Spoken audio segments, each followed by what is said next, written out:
this is, I'm all in. I'm all in. This is my shot right now.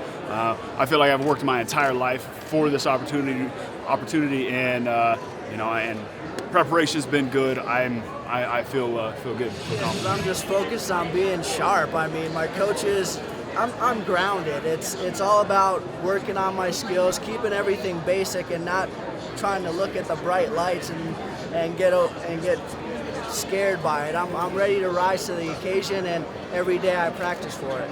Ariel Helwani in Las Vegas for UFC 195 alongside Andre Arlovski, Carlos Condit, Irish Joe Duffy, welterweight champion Robbie Lawler, Stipe Miocic, Dustin Poirier. You smell fantastic, by the way. Like always. If it's all said and done, this fight doesn't happen, can you say that you're a UFC champion, or did you need that real one to validate your career?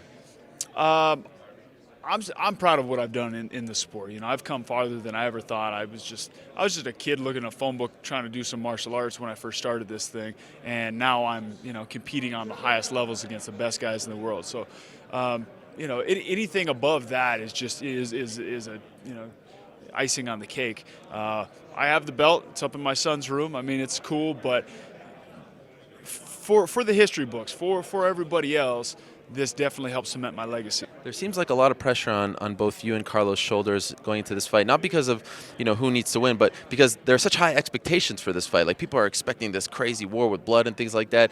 Do you feel like you have to live up to all of that? No, I'm just gonna go out there and fight the way I fight, and that's what I always do. And I don't really. There's no pressure on me to be me.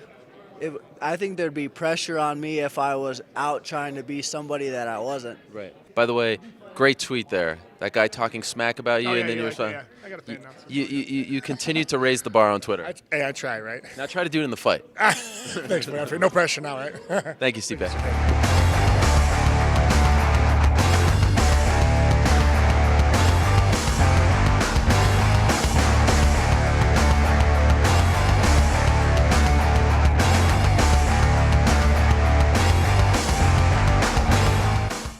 It's UFC 195 on pay-per-view this Saturday.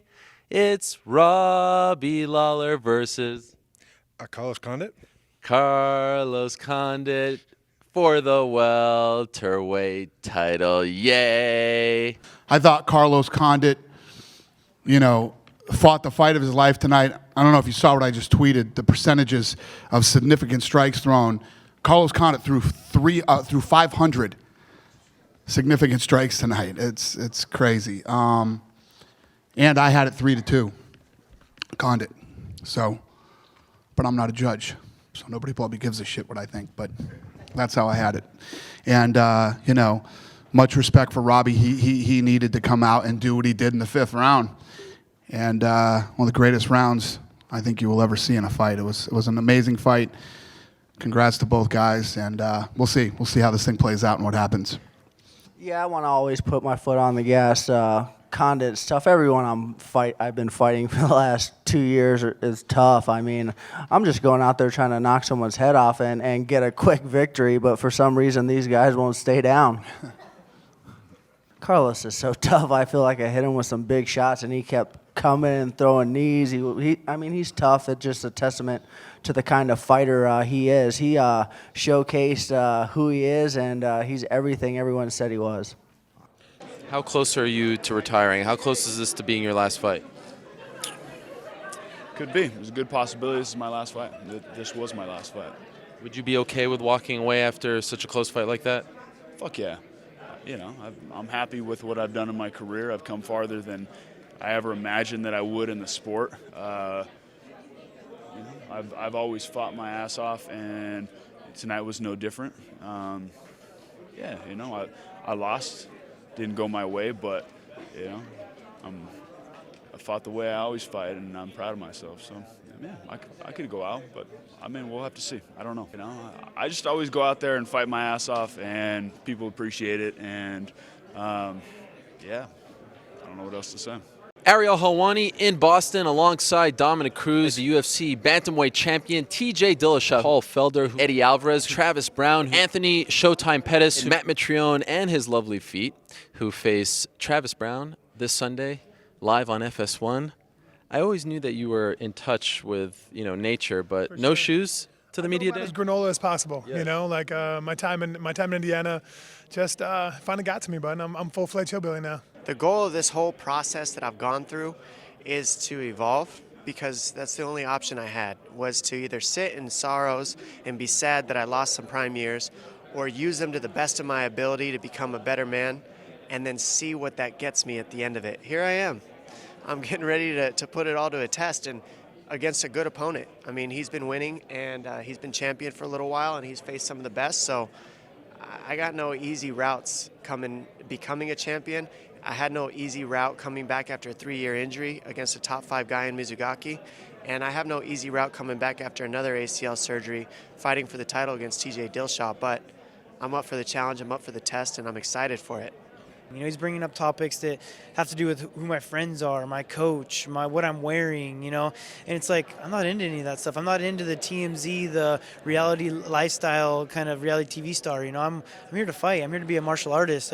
Because I show respect doesn't mean that I'm not smart enough to talk trash with you. It's just I don't want to. The only positive way I knew how to live before I got hurt was fighting. It was my release. It was my truth. It was my anti-depression. And when I lost it, I didn't know what to do without it. And I hit a depression, and that's when you saw me crying on the interview with you. So I didn't know what to do. I didn't know what I was going to do. I was at rock bottom. And I had to use that time to grow. And that's what I did. I learned a lot from it, and that's all you can do. You have turned into one of the best, if not the best, analysts in the game. Take your fighter hat off, put your analyst hat on. How do you beat him? I beat TJ with my instincts. I beat TJ with the path that I've been set on before he became champion. What turns people into champions isn't the belt. It's the challenges and the people that they face to build them into that champion. I've faced great opponents that are still very relevant. They're still champions, and that are still, if they're not champions, they should be. So, Joseph Benavidez, Demetrius Johnson, Uriah Fabers. I mean, the list goes on. He faced Barao twice, and he faced Joe Soto on 2 hours' notice. That's what gave him his belt. I earned my belts through wars, through hard wars, hard trials. I didn't get no route. The best guy didn't drop out of the division for me to win the belt. I beat the best guy in the division at the time to earn the belt. So here I am. I'm back, and I want to prove that I'm the best in the world.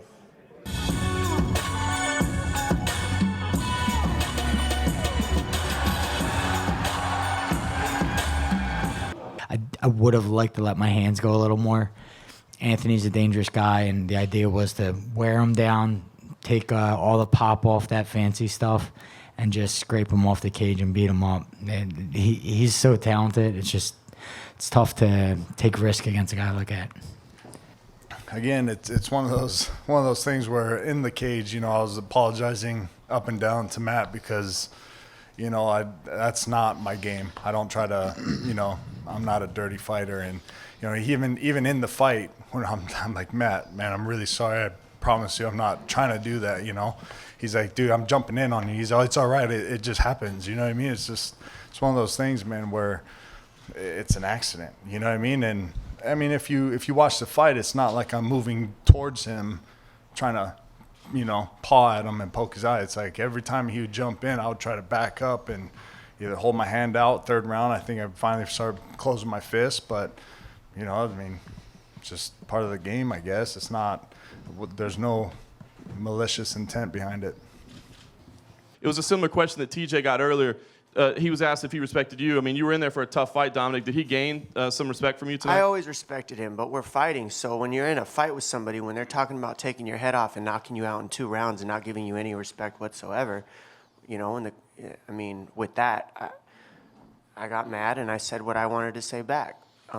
It wasn't about disrespect. It's just about we're getting into a fight. And to me, that doesn't make me a bad role model. It doesn't make me a bad person.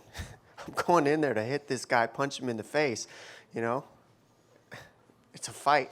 I'm sorry I didn't say kind things all the time, but it's a fight. He didn't exactly do very kind things to me in there, and I didn't do very kind things to him back. So Forgive me for my mean words. Is tonight the greatest moment of Dominic Cruz's life? No. The greatest moment in my life was realizing that I didn't need a belt to be happy. Wow. A lot of times, anything that someone tries to say negative is actually kind of funny, and I really don't listen to any of the negative stuff, so anything that's positive, that's kind of the stuff I'm listening to, and that's kind of like what brings you up. So there's always a positive side, there's always a negative side, but you can choose which one to listen to. Have you received any strange requests from any fans? Anyone throw anything your way? No, not too much. Someone asked me for my underwear. No, I'm just playing. I really like pizza. No, I'm just kidding. But I do like pizza. But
Where are you going? Man, I have beat up the best and been beat up by the best all throughout my career. I know what it's like to be suffering. I know what it's like to be hurting. But you know what? I ain't gonna cry about it, pull out of fights. No, a real man doesn't get down. A real man just stays up and takes whatever comes his way. That's why I have won multiple world championships. That's why I'm going to beat Ben Rothwell, and that's why I'm going to march all the way right to the UFC heavyweight title once more, put it back around my waist, where it belongs. You know, I think the belt's going to come secondary because my number one priority is laying waste to this entire division. You know, and I think tonight it wasn't about dancing or laughing; it was about making a statement. I made it tonight. Give him a hand, right? Congratulations, Rumble, $50,000. Thank you, man. Say what? $50,000. Oh, okay. Thank you again. Caught your attention pretty quick. Well, I had the outcome because I trained my ass off, you know. They said I was mentally weak, you know. I guess mentally weak people win, you know, and confident people lose. How do you feel mentally? Why do you think that they think that way, and is there something different this time around? Well, you know, when I fought Daniel, you know, I had first round was you know, I dropped him and I came in and tried to finish him and I gassed out. And so, you know, when you're gassed and you got somebody that, you know, like Daniel Cormier on top of you, grinding on you, it can do a lot to you mentally and damn near break you. You know what I mean? And I guess they saw the one fight like that since I've been at 205, and they thought they figured me out. But that was fine. They brainwashed him to make him think that I was actually mentally weak, and that's fine with me. I won. Fantastic. So Congratulations. So to me, who's the weak one? When did you know you had him? Is it right when you lock it in? Is there a point with that particular choke? Because your coach actually applied it on me, but did it at like 5%. It felt like my Adam's apple was going to pop out of my throat. Luis was right in my corner, too. He got the single, and I put it in, and Luis is like, oh, it's over, it's over, it's over.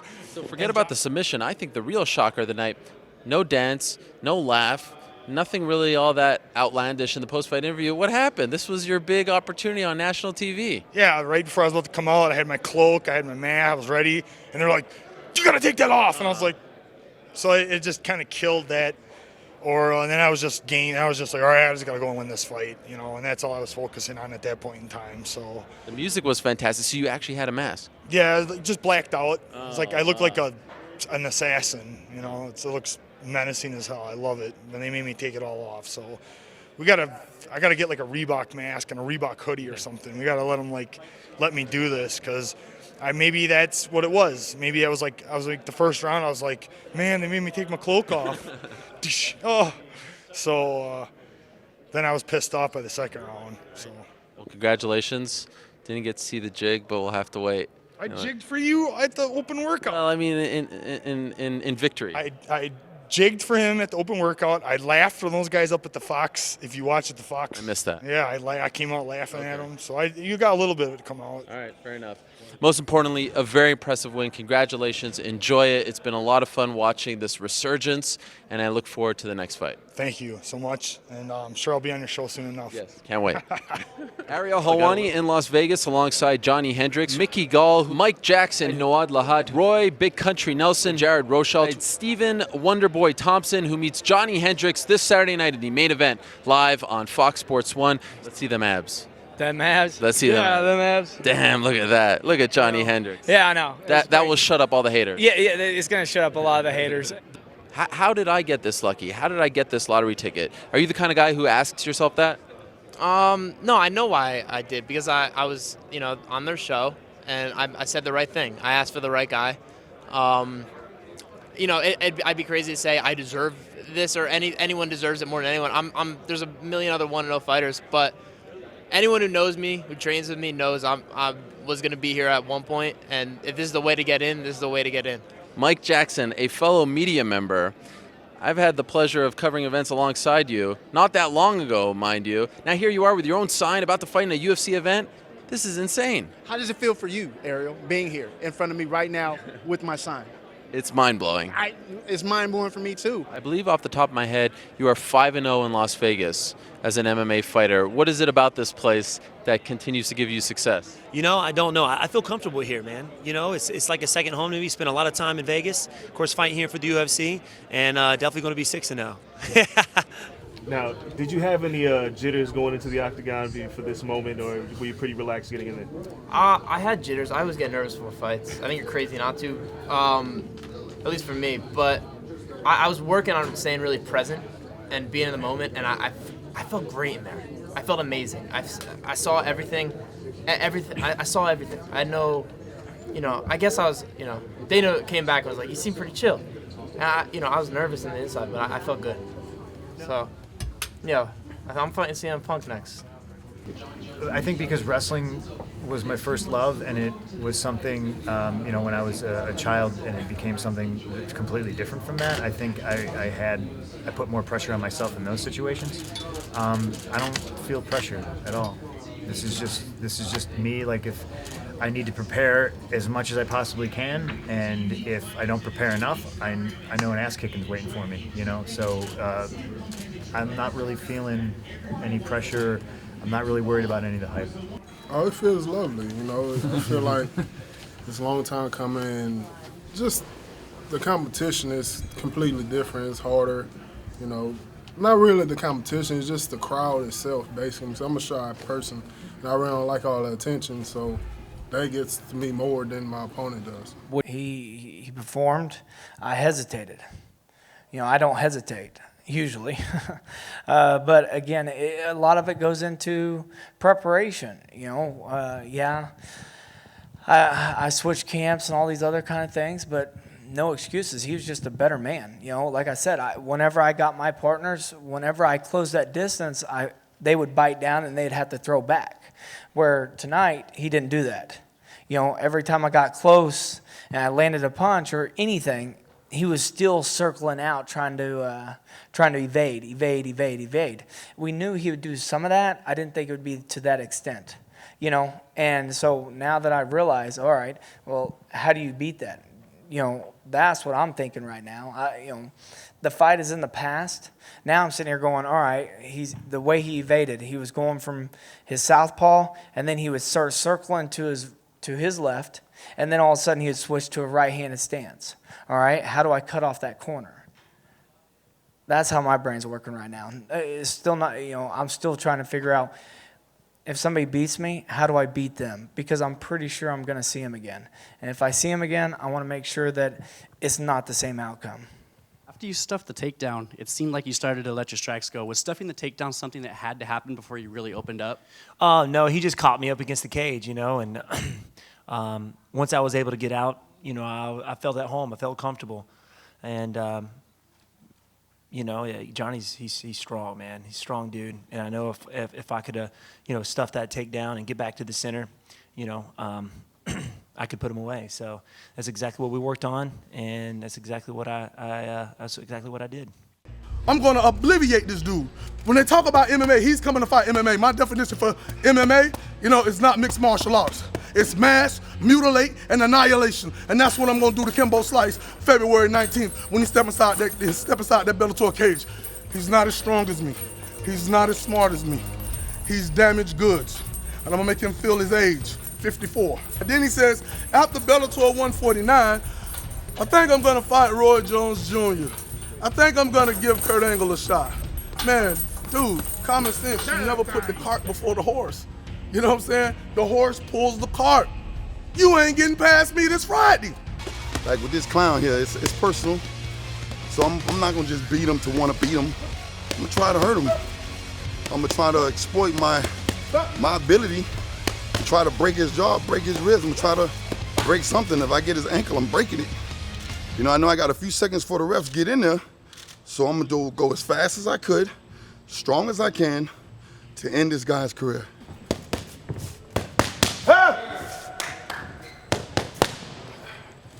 Now I'm hungry. Kimbo, a few words? I'll just wait till I get asked the question. Okay, Dada? Listen, I thank each and every one of you guys. You fool! Shut up, man. Man, listen. You ain't got shit to say. Listen, bro, I got something You for look like shit in your training yesterday. Nothing you can do can hurt me, bro. Listen to this These right here. people ain't gonna be here to I protect put my you hands Friday, Dada. on you. You're going to understand what it feels like to be helpless for the first time in a long time in your life. You understand me, bro? At the end of the day, you ain't never meet nobody that's going to hit you as hard as me. You fuck with Ferg. You called me out. Listen, you called out Kevin Ferguson, you are bro. a non-factor, bro. Okay, I'm gonna show you. I hear you. I'm gonna bust your ass off. I hear you, Friday, bro. And guess what? I'm telling planning you, on Dada, doing the same thing to you, after dude. I knock your ass out, keep my hear name out your mouth. I hear you. Listen to dude. Don't say that shit sounds else. good, but at the end of the day, you're not capable physically or mentally of doing none of that shit that you talk about, bro. Physically, I'm not, bro. Man, listen, dude, I'm a manhandle you, dude. Yeah. I promise you that. Okay.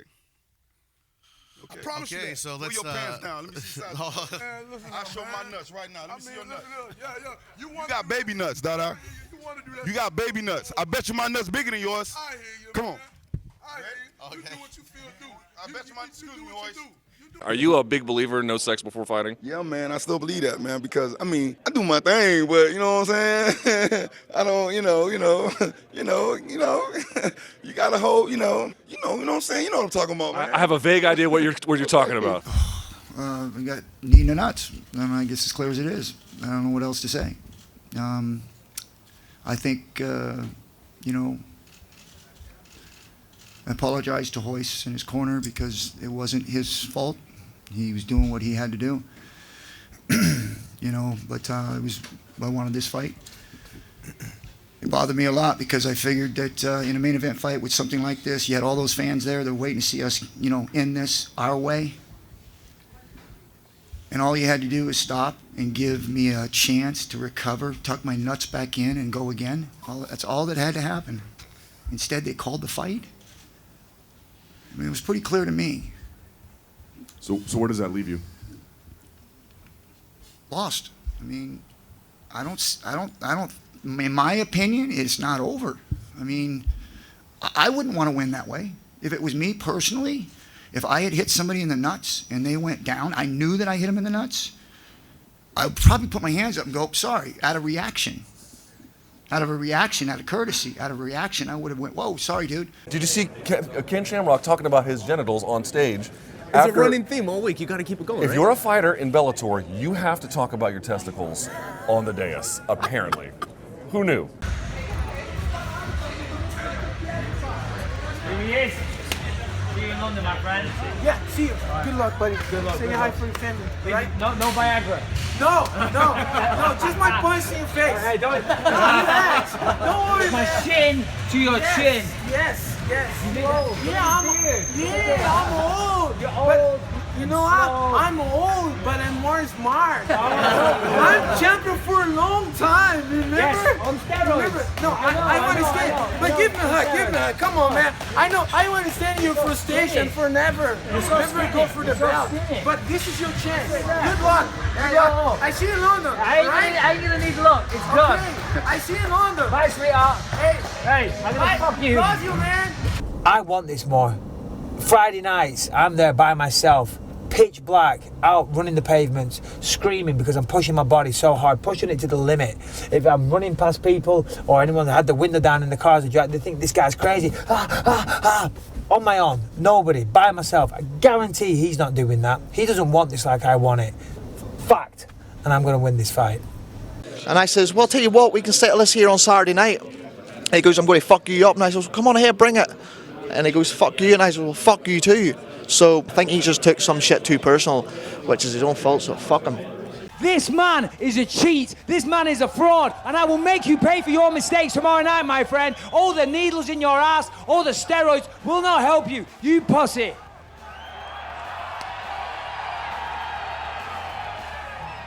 You know, my opponent didn't have a well-known name, but he's a tough guy. He's difficult to put away.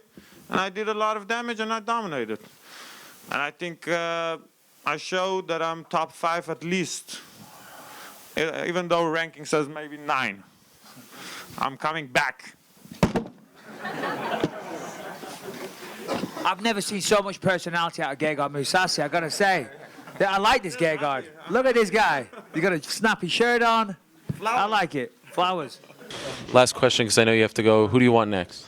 I would love to fight Michael Bisping, but Vito Belfort, Machida, and he's not on steroids, and he's not greased up. No, because it's true. The guy was fucking greased up, and he looked like a 15-year-old boy when I fought him.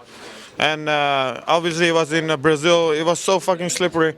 And people now, still, I'm gonna sure they're gonna say I'm a bad loser, but the guy didn't look normal for a fucking 38-year-old and greased up all the way, because he was greased up once he sweat. He was very greasy. Even Luke Rockhold said that he was greased up when they fought. So he's a cheater. What can I say? And fuck him. I don't know. Okay. Feeling very good. This is a fight that I've wanted for a long time, obviously. And, you know, going into the fight, of course, there was things that were said. But I have the utmost respect for Anderson Silva. This is the greatest fighter of all time, the things that he did. So for me, this was a personal challenge. It really was. This is by far the biggest win of my career. I thought I won the majority of the rounds. Of course, he had a big moment in round 3. I dropped my mouthpiece. Herb Dean, he gets called the best referee in the business. I don't know, man. I know there needs to be a break in the action to stop and pick up the mouthpiece. There was no action. I was trying to say, Herb, that's my fault. I'm too experienced to make those mistakes, and Anderson capitalised, and well done to that guy for that. But all in all, you know, of course, you don't like to be sat here covered in stitches, but I got the win.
Every fighter that I've faced has said that with me.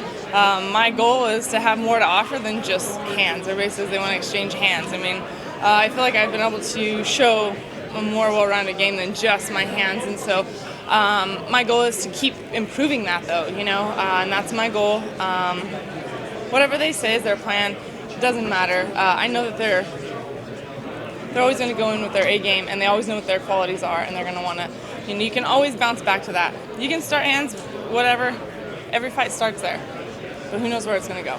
Connor, John Jones is coming back next month. Going to fight Daniel Cormier. A lot of people say he's the best pound-for-pound fighter in the world. He's not. How do you rank the fighters? I'm number 1, 2, 3, 4, 5, 6, 7, 8, 9, and maybe John and Mighty Mouse is 10. That's where I feel. You know, big, a lot of talk, a lot of exposure, a lot of cameras. So it's good. Obviously, it's good for the sport. Good for everybody's pocket. He says a lot of stuff that I felt the same way about. So at least to listen to somebody, you know. So. Connor, any message for the guys back in Ireland watching on Saturday? Thank you for the support. Don't blink, I'm coming out the gate fast. Connor, I'm coming out the gate fast. Let's see what he's about. He talked a lot, now we don't talk no more. So we'll see. Mentally, where are you? Mentally, where are you? That's always the question. Mentally, I am confident. I'm healthy. I'm prepared and ready. And this is going to be 7 times the Diego Sanchez that anybody's ever seen. And I'm going to be 5 steps ahead of Jim Miller. And it's going to be the nightmare. It's going to be the nightmare. It's the return of the nightmare for real this time. Yes. Yes. Yes. Yes. There he is, Diego Sanchez. Thank you, Diego. Yes. But all I want is a thank you, or even a little dance. You're welcome. Even a little dance. Dance for me, Nate. Dance for me. And don't look me in the eye when you dance.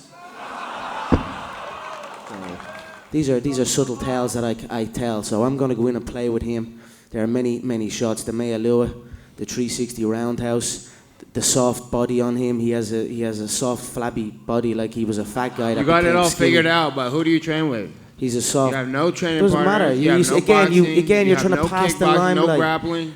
I train with this guy. Look at him. Go video him. Get that camera away from me. You got tapped out That's by a 2 sign of a man who's guineas that I scared never for his even heard life. of. Man up and be yourself. You're like a gazelle, bunched up together, hoping that No you get training spared. partners. But Where's I'm your a credential lion. at? You knocked out midgets. I'm a lion in there, and I'm Short going to eat little you people. alive. Your little gazelle friends are going to be staring through the cage, looking at you, getting your carcass getting eaten alive, and they can All do figured nothing. out, huh, All they're going to motherfucker? do is say, No training "We're never partners going to at cross all. this river again."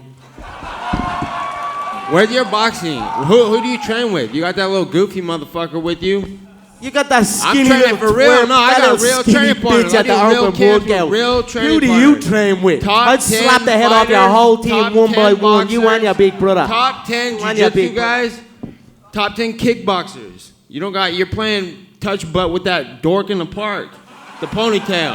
And I'm the one who ain't got no training partner? I don't think so. You seem to have it all figured out when you're fighting midgets.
All right, I'm here with Nate Diaz, ladies and gentlemen. Nate, there's a lot of tension going on here. Give us your thoughts on this fight. Hey, I'm here to kill or be killed in Stockton, California. Fuck this little bitch. Fuck you. Nate Diaz, ladies and gentlemen. もう日本ではほんまに遊びまくったから誰でもいけると思ってるからちょっと海外進出したいアジア人でもモテるぞってことを証明したい He said in Japan he's gotten a fair amount of girls, so he wants to get some foreigner, like American girls, and then he's serious about it too. He wants to show the world that Asians can get chicks too. You know, I don't. It is what it is. He was a heavier. It was simply me fighting a heavier man, and that's it. But he could take a hell of a shot, and he's, you know, him and Nick have that kind of style. You know, they can take it and remain in there and remain in your face. In the second round, I was hitting glove. His range. He was coming close, and I was hitting glove, and that was kind of draining me. He was just simply more efficient with his energy. Stayed in my face, capitalized on it. I make no excuses. It is what it is. I came up short. I took a chance. It didn't pay off. I'll be back. Brian came in there and basically told me, you've got to go guns blazing. He said, you risk it to get the biscuit, essentially. So I knew that if I had to risk getting knocked out at that point, that's what was going to happen. But either way, I was anticipating on that fight getting finished in the fifth round. So I think that I just have to, for me, anytime in loss, I have to be honest with myself. And I feel like I knew I was ahead on the scorecards. And honestly, maybe I felt like I was getting a little too complacent there instead of being, you know, still acting with that sense of urgency. And she got in. I should have been fighting the hands before doing that. You know, I let her get it way too tight before I tried to just shuck her off. Just big mistake. Cost me everything tonight, but I'll be back. You said in an interview last year that your previous defeat to this in 2010, tapping out, ate you alive. Do you think doing that again is going to similarly kind of hurt for a long, long time? You're damn right. It's a tough pill to swallow, but we can either run from adversity or we can face our adversity head on and conquer it, and that's what I plan to do. It wasn't ideal. I got caught. It is what it is. I'll face it. I'll take it on the chin, and I'll carry on. I'll learn from it, and that's it. No, I knew I was the superior boxer, the superior martial artist, superior jiu-jitsu. Came from, like I said from the beginning, I had the best training partners in the world in every aspect, in boxing, kickboxing, jiu-jitsu, and MMA. So nothing surprised me except for that I got hit at all. I think with a full camp, I would have been flawless, but it's whatever. Yeah, I'm not surprised. He got a lot of push. He's been doing great, and he's got a lot of help behind him. And yeah, I just wish I had the same push, the same help. I've been in this a long time. I've been 9 years. I was like my 25th fight here in the UFC, and I've been the last few years curious when this is gonna pay off. And I think it's time. Now it's time. Ariel Helwani on the beach in St. Petersburg, Florida, alongside Rose Namajunas, and we are next to one of Rashad Evans' closest friends and training partners, the one and only Tyrone Spong in the flesh. Wow. Rashad Evans over to Shara. Dan Henderson, who is just a couple of days away from fighting Lyoto Machida at UFC on Fox 19 here in Tampa Bay, Florida. Unfortunately, that fight is now off because just yesterday, Wednesday afternoon, we found out that Lyoto Machida failed one of his pre-fight drug tests. I found out yesterday, getting ready to do my pre-fight interview video shoot, right? You know, the one they play right before you walk out, and Dana called me up and said that there's a big possibility it might be off, and if it is, you know, I'll be fighting June 4th against Hector Lombard.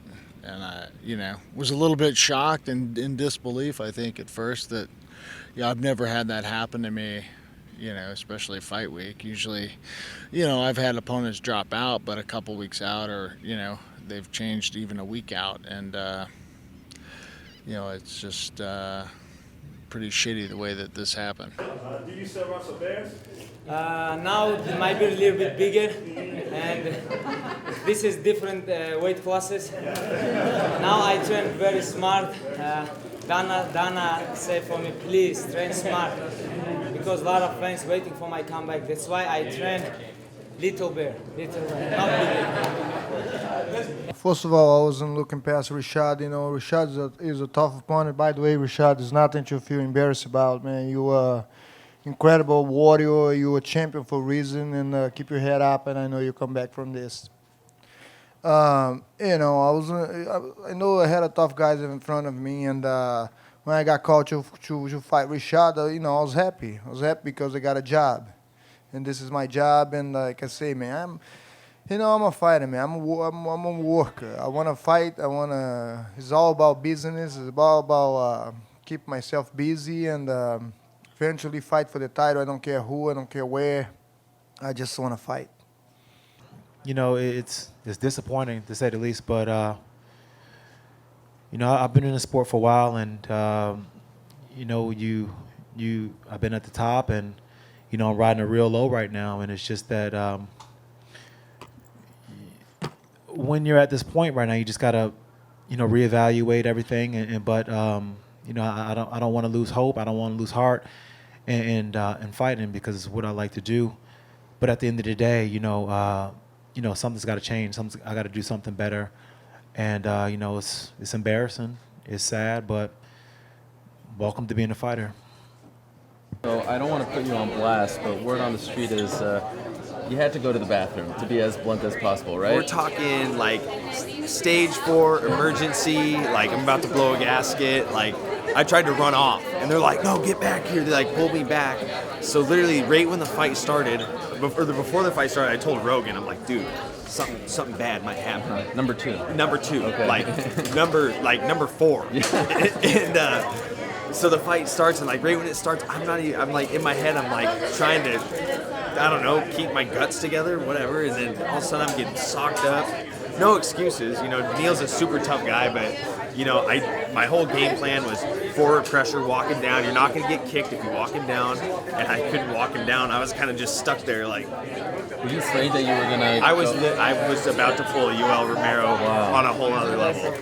Okay, guys, if we talk about this, I training almost 100 days for this fight. Now we have before 29 men 6 weeks, and you guys want I beginning my sparring session in Monday. You guys want I keep my training camp now? I'm not. No. Yeah. But this is stupid decision. Nobody do this. I am not cowboy. I'm different.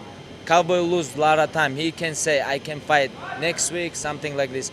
I have goal, belt, and I know and I feel I deserve title shot. And forget about Tony. Okay. So you'd like to fight the winner of RDA and Eddie Alvarez, right? Back end of the year. I hope. Okay. I hope. Well, a fascinating chess match of epic proportions is being played out with the latest move coming Thursday morning. Hello again, everyone. I'm Ariel Helwani here in Las Vegas. Of course, we are here for UFC 197, but safe to say that the entire MMA world is not focused on the return of Jon Jones. As amazing as that sounds, they are focused on the latest saga between Conor McGregor and the UFC. Quickly, let me recap where we're at right now. Tuesday morning, of course, actually late Tuesday afternoon, Conor McGregor puts out a tweet saying that he has retired, but nothing more. Later that day, Dana White goes on SportsCenter and says that Conor McGregor has been pulled from UFC 200. On Wednesday, not much news came out other than Dana White doing some media and essentially sort of doubling down on his original statement, but kind of leaving the door open for a potential return at UFC 200 for Conor McGregor. We did not hear from Conor himself. But late Thursday morning, Conor McGregor went to Facebook and posted a very lengthy and heartfelt statement about his stance as to why he did not want to come to Las Vegas to promote UFC 200 this week. A guy like Conor, you know, he's a fighter, and he is a winner, and I don't think he would want to go out on a loss. You know, I think if he doesn't fight again, you know, his legacy is really that Diaz fight. So I'm pretty sure he'll be back. And hats off to him for standing up for what he believes is right. You know, at the end of the day, you know, business is business, and you know, the guy obviously has respect for himself and his talents, and you know, fights like this will help fighters in the future. So I respect his balls, I guess. Oh, that sounds bad. I won't say I respect his balls. Let's see.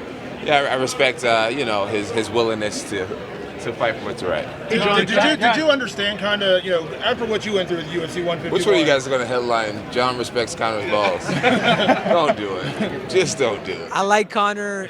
I'm a big fan of his, man. I just feel like sometimes the UFC needs to do things in order for the company to grow, to get into corporate America.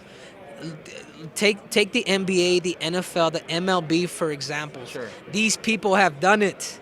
They will suspend their biggest stars, but look at what it does.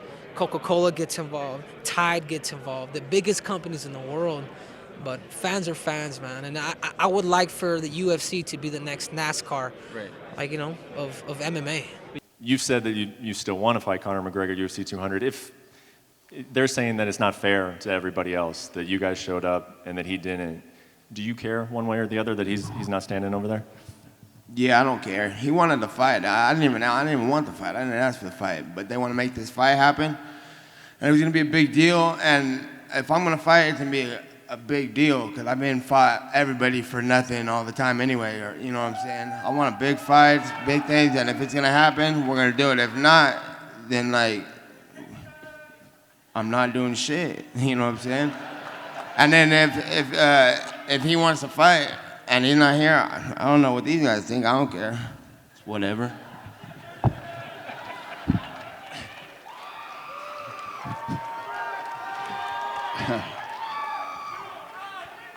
I heard you had a quote about 5,000 plus Olympic gold medalists and one. What is that? Because it's pretty brilliant. Yeah, a lot of people. I think a lot of people coming into this fight, everybody was so emphasizing on his gold medal, that he's a gold medal and all that stuff. And then me and my coach was doing research. I was like, dude, there's 5,000 plus gold medalist athletes around the world. He goes, you know how many world champions there are at flyweight? One, my friend. And I was like, that's right. So, but yeah, it's just, I'm not the type of guy to take jabs, but when I do take jabs, it's all about facts. I don't come out of here and start talking, crap about somebody when it's not true or anything. But, like I said, I was only one flyweight champion. I'm my own biggest critic.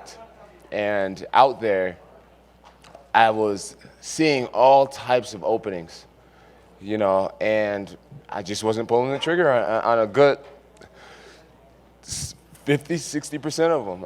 I was just going for the real easy ones, like a side kick. That was so open and it was out of his punching range. But boxing wise and stuff, something inside of me was like, don't get caught with a big hand. Play it smart. And just way too hesitant in there. So yeah.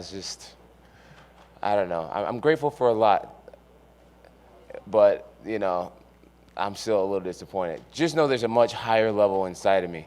I'm not wanting to just fight last-minute opponents like that, and I switched up to a big old heavy hitting southpaw, and I was so primed for Daniel Cormier. So I'm not going to be too disappointed because I believe that I'm going to move and groove when I actually face this style that I've been thinking about for 7 months.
quilos, 77 quilos e 500 gramas para Matt Brown.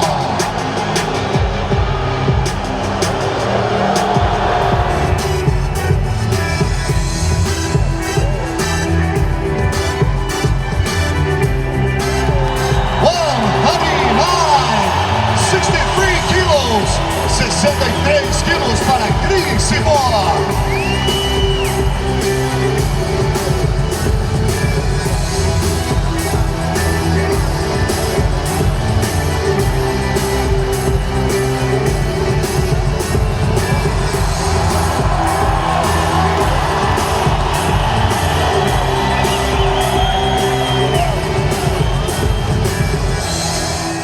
I didn't believe I carry the weight. I was going to go out there and do my best job. Fabrice is a super tough guy. He's a champion for a reason. Actually tonight on ESPN for 30 for 30, they had Believeland. There was a documentary about how Cleveland sports, they won on championships. So I knew I had to put an end to it. I had to stop the curse for us, and it went well for me tonight. Talk about the UFC main event now. Verdun lost a quick fight to, I guess Miocic. Were you surprised about it?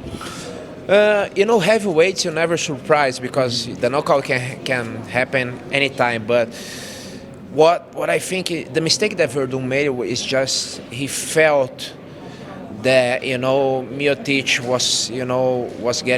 was feeling, was kind of dizzy, I don't know, and he ran through, and it was very dangerous, And I think also he said that the focus was hard, was almost 50,000 people, and all the Brazilians rooting for you. So, like for me, for instance, my goal was to keep my concentration all the time, and I think that was hard, especially for him. The last fight, the title fight, the heavyweight championship of the world. But I hope he will come back better and strong. I don't need any more motivation. It's like I said earlier, it's like you work hard for what you want. And you got to work even harder to protect what you've earned.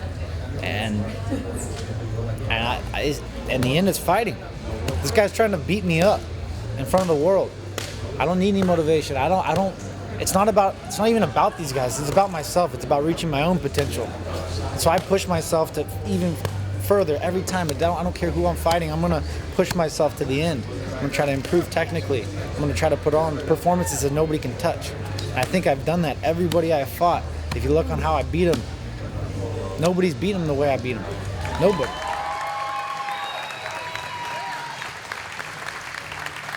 Hey, I've said it before, 2 years, 2 weeks, 2 months, 2 days. I don't care. Half of this UFC roster are pussies. They wouldn't take this fight. Jacare wouldn't take this fight. Makes me sick. I'll fight anyone, anytime, any place. I've just proved that. I took a fight on 2 weeks' notice. I'm going to walk off a movie set. I'm going to walk into the octagon. I'm going to take Luke Rockhold's belt. He's going to lie on the floor. He's going to wake up looking at the stars and think, fuck, this guy just beat me on 2 weeks' notice.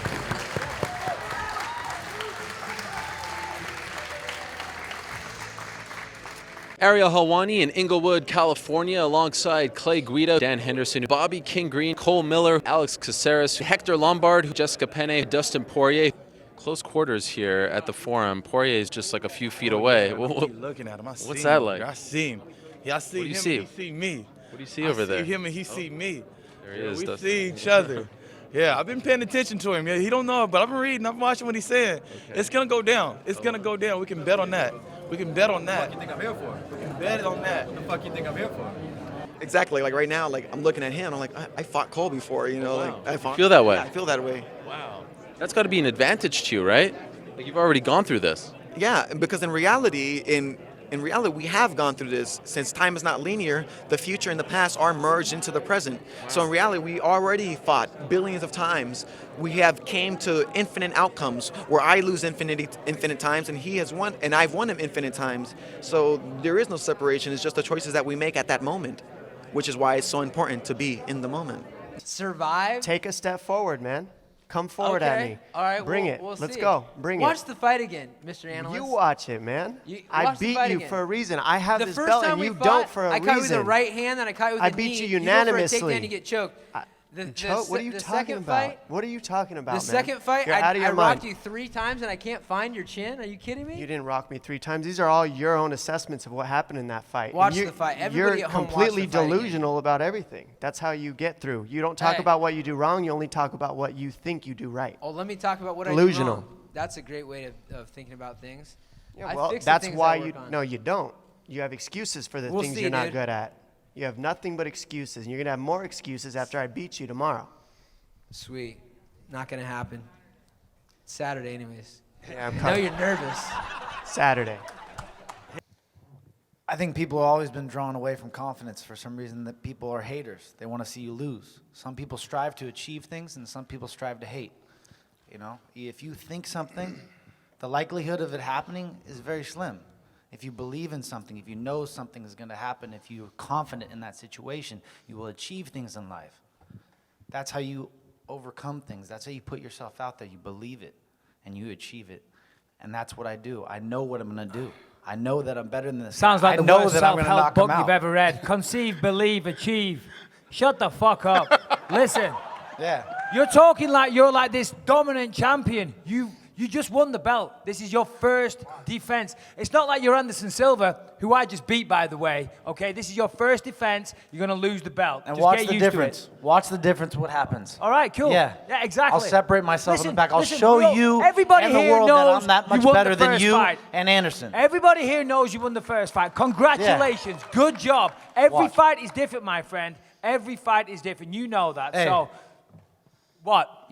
You got something to say? Finish your sentence. You said, Busy. hey. You're just an Finish average it. bloke. You're just an average bloke. Good use of English I'm a terminology. fucking samurai. I'm gonna come in there What silent, the fuck is undetected, this? and I'm A gonna knock you samurai out. I'm gonna make conceive, my believe, kill, achieve. and I'm gonna fucking Stop be it. out. You're making a I'll fool be out out on the yourself. next contract. Watch me. All right, buddy. All right, listen. What are you gonna do? Silent, undetected, A left done, kick, a right over, hook. That's all paid, you got. You're next. so predictable. So predictable, buddy. Hey, guess what? Yeah, go right ahead. hook. You're gonna see something completely different. I haven't even used my left leg this whole camp. I haven't grappled a bit, just to let you know. Come get me. Well, why did last time you turn into a wrestler all of a sudden? I've been trying to boxing take me this down? whole camp. You couldn't get near me. You couldn't get a glove on me. You had to come in, try and wrestle me, take me down, stick a headbutt on me while you're at it as well. I didn't take you down. know? I didn't go for a You tried to takedown. take me down. Don't lie. No, clinch fighting Don't is lie. completely Whatever. different. I can't wait for Saturday, guys. Yeah, I can't you- wait. Michael, I get to walk It's gonna in be a short on 2 night for weeks' you. notice. I get to punch him in the face and become world champion at the same time. I am a happy man. yeah, Michael, It's my destiny. I actually wanted to ask you. Yeah, it is. You just said, believe it, it will come real. It is my destiny. I believe, Luke. I believe. Knowing something and making it happen. Watch. I believe it, buddy. Yeah. Dreams do come true. Believe it. You better work for it too. I like, Sad, hey, man. notice he's not saying touch the belt. He perved out on Fox Sports 1 the other day. Watch like that with this. Karen Bryant. Like this. He keeps talking about how he's been touching Look, the he takes- belt. This he's is like not a little some sort of kid. pervert. That's why he's Pick a up the California belt like a kid. man. What? Pick up the belt like a man. Don't be touching the belt, you little weirdo. Oh, I held it in front of you like a Your like a creepy man little while you hands. couldn't reach it. You're gonna be reaching for it with your T-Rex arms. He's got 1.5 inches on me, Mr. Stilts over here. Very impressive. I'll bring a soapbox for you to talk on when we weigh in, all right? Hey, That way you can hey, look at me in the eyes like I'm a man. the perfect height. Don't worry about that. You and your close eyes. We are overlooking the Las Vegas Strip. Of course, we're here to cover one of the biggest weeks in UFC history. But we have some breaking news. It's approximately 9:30 p.m. Pacific right now. Around 80 or so minutes ago, the UFC held an impromptu press conference announcing that John Jones, the interim UFC light heavyweight champion, the man who was supposed to headline UFC 200 on Saturday night opposite his longtime rival Daniel Cormier, has suddenly been pulled from the card. He has been flagged by USADA for an out-of-competition drug test that took place on June 16th. He will no longer be able to compete on Saturday night. As of right now, it is unclear whether or not Daniel Cormier will remain on the card, but what we do know is Mark Hunt versus Brock Lesnar is now the new main event of UFC 200. Again, John Jones officially off the card on Saturday night. Mark, you were at the press conference. What was the mood like in there when Dana White made this announcement? I have to say I've never experienced anything like that at any press conference that I've been to. It was, first of all, a press conference was called today. very quickly. I mean, there wasn't much notice. It was basically get to this area as quickly as you can. No one knew anything that was going on. There was a bunch of media outside waiting to get into a press conference that they didn't know what was going to happen. And once you got in there, the mood was very strange. There were people, there were UFC workers there who were dressed in regular street clothes because this was a very impromptu thing. It happened within, I guess, a matter of minutes, less than an hour, they said. And it was really eerie. It was just a very strange pallor over the entire room. And then when Dana White came up and made the announcement, it was just disbelief. Because Jones was scheduled to compete against Daniel Cormier this coming Saturday, July 9th in Las Vegas, there's insufficient time for a full review before the scheduled bout, and therefore the fight has been removed from the fight card. As a result, the 3-round heavyweight bout between Brock Lesnar and Mark Hunt will become UFC 200 main event. Very disappointed. I've worked really hard to prepare for this, and you take care of what you can take care of, and that's what I did. But more than anything, just really disappointed. How do you feel about it right I've now? trained hard and long, and if anybody would fight, I would fight. I mean, why not? But I understand the difficult task it would be to get someone to fight me on 2 days. Obviously, I'm willing to fight up, put some weight, 225, 220, I'll fight. It doesn't matter. I just can't really fight like a really big guy right now because I've been kind of shrinking my body in order to make 205. But, if it doesn't make sense for the organization or for me, then it doesn't make sense. We have always been in tune, me and the UFC, and we've made these decisions together, and I'm assuming that's what we'll do this time. But if the bosses say it doesn't make sense, it doesn't make sense, I won't do it. John, I'm just wondering, have you had a chance to communicate with DC at all? And if you haven't, what's your message to him? What would you say to him?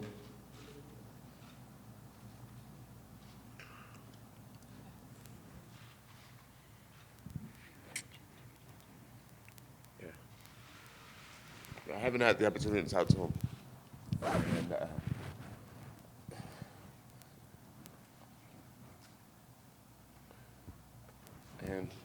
And I just wanted to tell him that I'm sorry. That's really it. I know this fight meant a lot to him.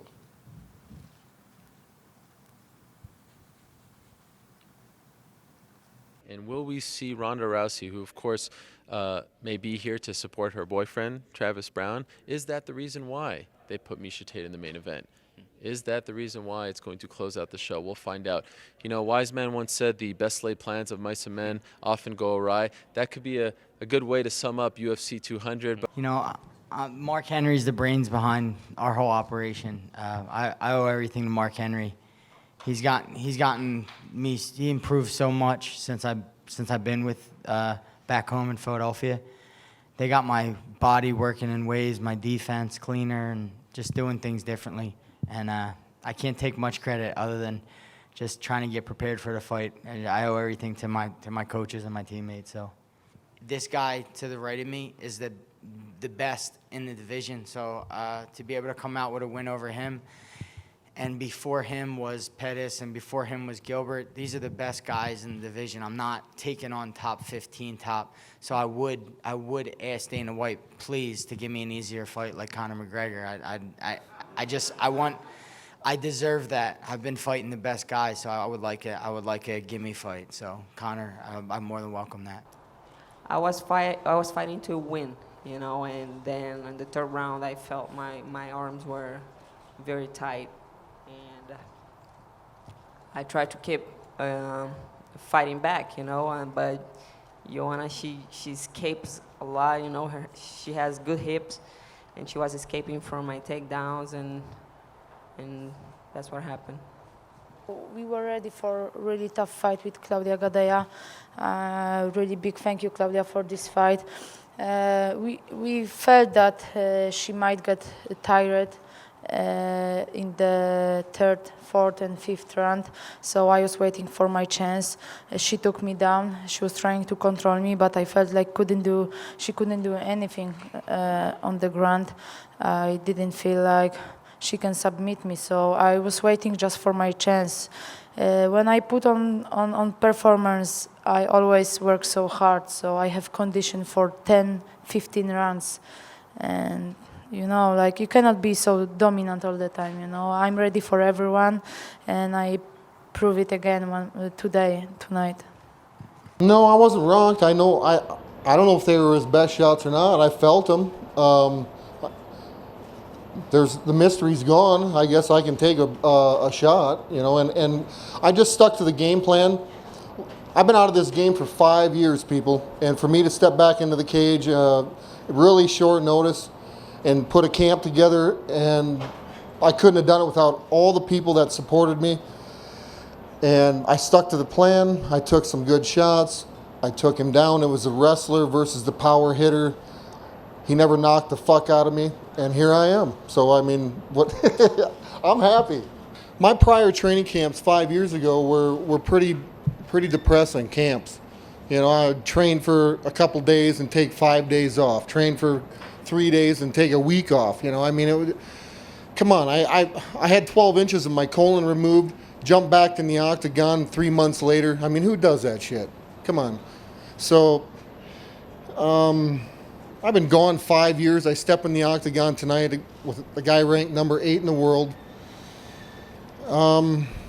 You can write what you want to write, but I think I'm the toughest son of a bitch, and I'm a top 10. Puts me right in the game. Granted, I got some work to do, but don't we all? And if I want to make that decision and keep fighting, I will. A very difficult week. It was very high when I got here, seeing my face on the side of the T-Mobile Arena, to the ultimate low of Wednesday when John was out of the fight, to starting to hear that Anderson may fight me, and then not really knowing until like Friday morning, but still trying to make weight. You know, my body wasn't really reacting as I wanted it to anymore with the stress of everything. So it was a long week. But right now I feel relieved, you know, because Anderson did this on 2 days' notice. The guy actually did it on 2 days, and he went out there and fought as hard as he could, you know, so all respect to him. But reality is, if it would have been catastrophic if I would have lost tonight, because I would still be the champion, but have lost to a guy that probably would have went down to middleweight and challenged for the belt. So I did what I needed to do. You know, it's like when you're in there, you know, I would say to you go and stand in front of Anderson Silva for 15 minutes if you have the ability to take him down. You know, when I stood in there a little bit, you know, at times we traded some shots, you know, and a couple times I almost went back to the way I fought against Gustafsson, you know, where he hit me and I want to hit him back. But I've got to be smarter than that. Like the circumstances under which this fight came together, it really was a tough situation for me to go into. And actually, how do I win? Like, how do I win? You don't just knock Anderson Silva out in 1 minute, 2 minutes. He's too good for that. He's the greatest fighter we have ever seen. So, and he's got a lot of experience, you know. So even when I felt like I was starting to advance positions and I was landing some good elbows or punches, he always did the next thing to slow me down. So it's a credit to him. You know, it's not me. I fought to the best of my ability, you know, and he did a good job of staying in there. But I got to wrestle. That's what I do. I wrestle. Is it something that makes you proud to be the first openly gay champion in the history of the UFC? Nina is the best training partner I ever have in my life. This girl is gonna be the next UFC champion. I'm telling you. And look at her, she's shy. And this girl has so many talent, and she's gonna back in the cage soon and then show everybody she's gonna be the next champion in UFC. And it means everything to me. This girl, like, she helped me everything. Like, she's gonna cry, answer. And I love her, you know. And does it make you proud to be the first openly gay champion in the history of UFC? This is amazing. The more important I'm happy with my life. This is the more important thing. I know.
Official weight 115 for Miss Herring.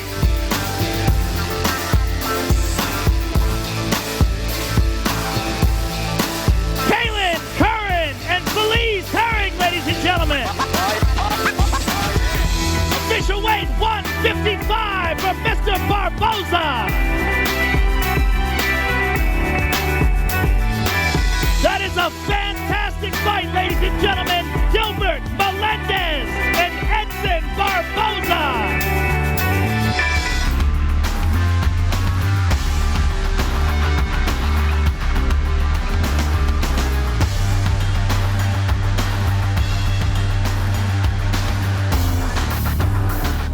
Really, that's the first fight I've ever got into talking crap. I always do that in training. In the gym, that's me, 100%.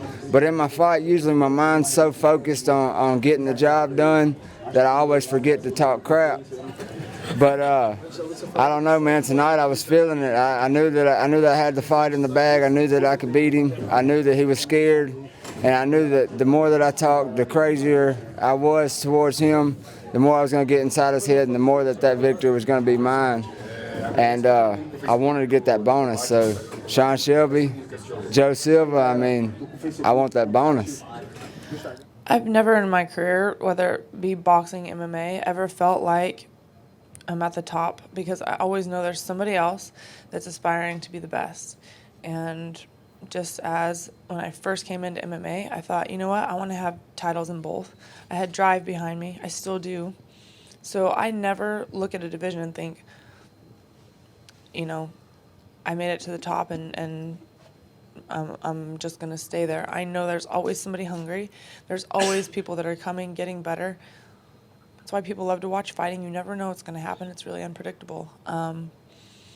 I know there's competitive girls in this sport. I know there's always somebody coming in. The top five are not the same top five they were. And I feel like, especially this being, you know, the first women's division in the UFC, that everybody looks at that and thinks, I want to fight there, and so they work hard. And I feel like it's created a lot of competition in our weight class, which is good. I want to feel like I'm up against the best, and I know that these girls are tough. That's what makes a win great. A loss devastating, but... First of all, congratulations, and I want to let you know that Amanda already responded to your victory via Twitter. She said that you still, there's a little bit more that they need out of you, and that she thinks that you should fight Juliana Peña first. Solo tiene miedo. Pero de mi parte estoy dispuesta de pelear con cualquiera. No me importa si ya vengan lo que vengan, yo voy a pelear con ellos. Pero yo creo que solo tiene miedo porque no, 5 rounds sería la pelea. Para mí está totalmente bien, 5 rounds. Yo me siento totalmente bien con este. She's definitely scared. I'm ready for 5 rounds for sure. I will take whoever I need to fight next, but I think she's definitely scared. Ariel Helwani in Atlanta for UFC 201 alongside Tyron Woodley, Karolina Kowalkiewicz, the UFC welterweight champion, Ruthless, Robbie Lawler, Jake Ellenberger, Uncle Creepy himself, Ian McCall, Rose Namajunas. Obviously there was, this wasn't the fight that I picked, but it is what it is, and just move forward. Which was the fight that you wanted? I didn't really want to fight, but I mean, obviously I'll fight anybody, but I wasn't really picking anybody, so. Right. I thought you said something very interesting on the embedded. You said, this guy has lost before. Robbie Lawler has lost to some, you know, you could say subpar fighters, but all of a sudden he has this aura surrounding him.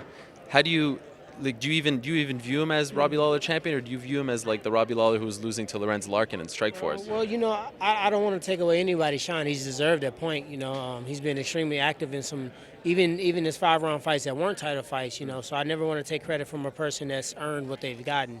But people do have a short-term memory. They remember his last wars. They remember him getting his hand raised. They don't remember the Tim Kennedy, the Jacare Souza. They don't remember the Lorenz Larkin, the Jake Shields. They don't remember those fighters. Now, if you think about those guys, 2 of those guys were exceptional grapplers. One of those guys was extremely fast and extremely creative with the striking. The other guy had a wrestling style that he couldn't handle the pressure of. I just saw them happen to every last one of them. You know, I can do all those things, and I can stand in the paint and bang as well. So I feel like I have so many different ways to win a fight. I'm excited about the matchup. I respect Robbie a lot, but I have no problem when that cage light going out there and proving I'm the best in the world. And then if you win, how about you versus Joanna at Madison Square Garden in New York? A lot of Polish people live there. Did you know that in New York? Yes, I know. I think this is, if I win this fight with Joanna in New York, yeah, this is something amazing. What would you prefer, there or in Poland? Probably in Poland, right? No, in New York. Why? Because I love traveling and I want to fight in New York. This is my big dream. Okay, great. How is life living at home with mom? Oh, I love them with my parents. When you saw Tyron come at you and you say you dropped your hands, was there any thought to maybe keeping him up? Because you know he's coming at you with the right hand. I mean, would you think like first maybe... of all, he threw a jab. And when you throw a jab, I went to parry the jab, and then he went over the top. Obviously, in hindsight, that would be something that you'd want to do. Maybe I would want to circle over to the other way and then, or be further away too, and then maybe he wouldn't have been able to touch me with his right hand, or I could have. There's a whole bunch of stuff I could have done and didn't. Right, I got you. And no disrespect to you on that. You know, I didn't mean that. I just wanted to see if you thought to do that. I didn't think to do that. Congratulations, Tyron. Thank you, man. I appreciate it. We talked on Thursday about how it would feel having the belt around your waist. Does it match your thoughts? Does it match what Anthony Pettis said? Man, it hasn't sunk in yet, you know. And I asked him, and he told me he felt like he was a man. It was in Milwaukee. It was in his hometown. I always wanted to know what it felt like. And I looked back and I told Dana, I said, since I was 18 or 19 years old watching this sport, I envisioned you wrapping that belt around me. So don't send nobody else up here. He said, no, I'm gonna wrap it around you. But you know, I don't know, man. It hasn't sunk in yet. You know, I knew that I would be in this moment.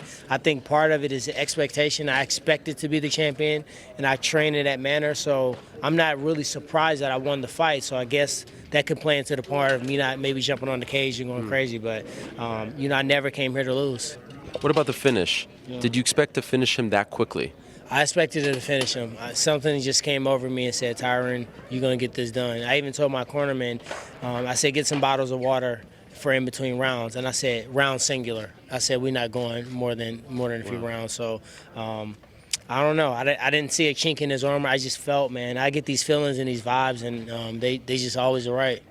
What's up, everybody? Thanks for coming today. We appreciate it. UFC 202 takes place Saturday, August 20th at T-Mobile Arena. Nate Diaz versus Conor McGregor, and the co-main event, Anthony Johnson versus Glover Teixeira. Who has the first question? He's on his way. Your whole team. Little crackhead ass. You'll do nothing. You'll do nothing.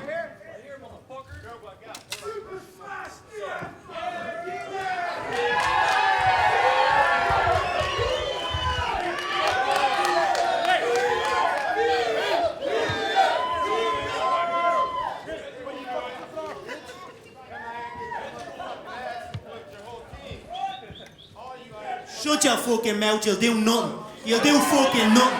Not one of you will do nothing. Get the fuck out of here. Get the fuck out of here.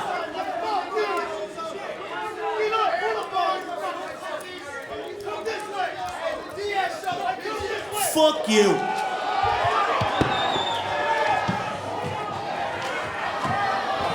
That's all right. Hey, Connor, don't throw those fucking... Yeah, Connor. That's a wrap.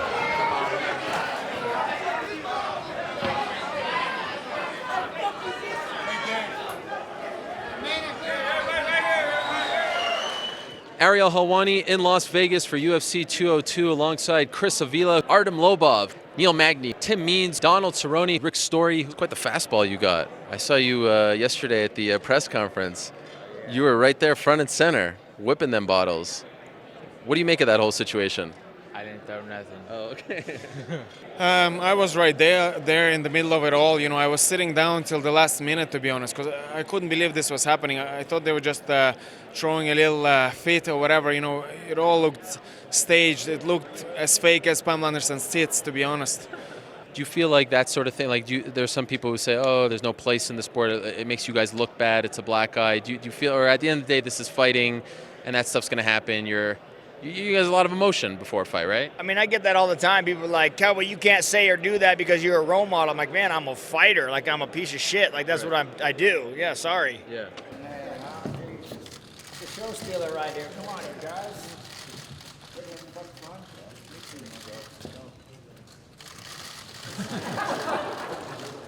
Anthony, you've been in this fight game a long time. Just give us your take on that press conference yesterday. I saw you ducking and running, and when you do that, I duck too, man. Just give us your take. Stupid fucking question! Thank you. Man, shut up. Let me answer the question. You're talking for no reason. Nate, any regrets about what happened yesterday? Can you tell us why you left the stage? Well, I'm here as a businessman, doing what I got to do. You know, we're all in a business. I wanna behave myself and come out here and act right, but I gotta keep it real, but not even keep it real. Like stay true to myself and what I believe in, and I believe that if a motherfucker comes in with his team like the head honcho shit, I'm gonna let you know that we got a whole gang ready to ride. You know what I'm saying? So it's all good. So they came in like they was hot shit, but we got a whole army here, so ain't nothing I ain't seen before. It's all good. Connor, I know the media has a ton of questions for you, so I just want to ask you, what do you think of this turnout? Yeah, fuck the Diaz brothers, yeah? Fuck those cockroaches! Okay, fair enough. Let's go to the media, guys. Who has the first question?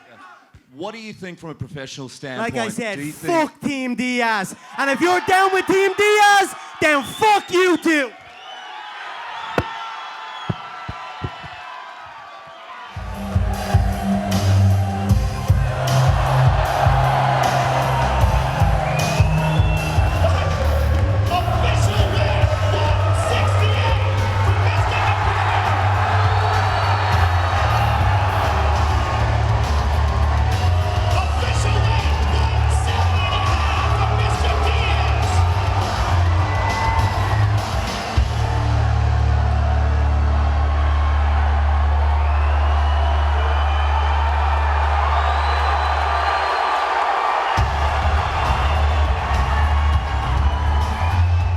Nate, give us your thoughts on this fight and what this rematch means to you. I train always hard to kill. He already dead from the last time. This is a new guy. So it's killer can't be killed again. USA, motherfuckers!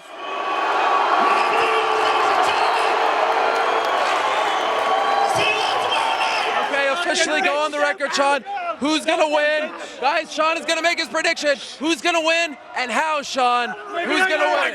You got me. Put me on the spot. I'm fearing for my life right now. I'm picking Diaz, and I'm sorry. I'm sorry. He picked Diaz. He picked Diaz. Mark Ramundi, who's gonna win and how? I'm taking Nate Diaz. What? He's crazy. These guys are crazy. Okay, my turn. Official prediction. Second round. Knockout. And still champion Conor McGregor. Cheap pop. That does it for us here in Las Vegas. UFC 202, 24 hours away. You wish you were here. What an unbelievable scene it is here in Las Vegas. Thanks for watching. We'll see you Saturday. Do not miss any of our coverage over at MMAfighting.com. I don't really study fights too much. I might watch 1 or 2 rounds of maybe 2 fights, and I can tell what a person likes to do. And I did that, and I just knew if I hit him with an uppercut, it would be lights out. I respect fighters, man. You know, we go out there, we put our life on the line, honestly, because if we get hit the wrong way, it can be a lot of trouble. You know what I mean? So, yeah, every time they introduce a fighter, I always clap for them because they put in just as much hard work as I did. So I just like to show them respect. What did Conor do for this fight? He did exactly what I told his ass to do. He hopped on a bike, the little amateur style. He didn't have no clips. He didn't have no helmet. That's not how you ride, but he tried. And he hired all top 10 people to come in from wherever. I don't know where them gimpy ass boxers he had came from. And then that jiu-jitsu coach he's got, I'm going to get that motherfucker, man. That guy's on my hit list. This is America, and he's over there representing with them. And I'm going to get off topic, but fuck them. But what I was saying was he followed the leader, man. He hired these people, and that was a good job. You know what I'm saying? But who taught you how to do that? Your sensei here, man. It's like follow the leader as far as the martial artist, follow the leader as far as the businessman. Like, if you think that I'm tripping and just talking on my ass, then you're obviously not that bright. No, he's a class competitor. It's intense in the build-up, and everything is real. If we saw each other in the build-up, if my team saw their team, something's going down, and that's just the way it is. But respect is an earned through battle for me and for them. So this battle was won. We'll regroup, we'll go our separate ways, see what happens, and we'll gather up for another battle, and then it'll be right back where we started. And you know what else wins tonight? I think combat sports wins as well. You know, I think as fans and journalists of this great sport, we dream of scenarios like this, rivalries, great fights, living or perhaps, again, exceeding the hype. And think back to December when Conor McGregor knocked out Jose Aldo in 13 seconds. In a million years, could you have ever predicted that we'd be 2 fights into a rivalry between Nate Diaz and Conor McGregor contested at 170 pounds? But now this has become the story of 2016 as far as fighting is concerned. And here we are after 2 fights of a rivalry that we never thought was going to be on the radar with all the options for Conor McGregor. And here we are sort of salivating at the idea of a third fight. That's what makes this sport so great. It is so unpredictable, and perhaps unlike 200, this night reminds us why we love this sport. It lives up to the hype, and wow, did it deliver in a big way. I think we're all still buzzing from what we witnessed. Big credit, big kudos to both Conor McGregor and Nate Diaz for showing up, backing up their words, and really, really delivering on all that talk and hype. Amazing stuff, and if you missed it, shame on you because you missed a classic.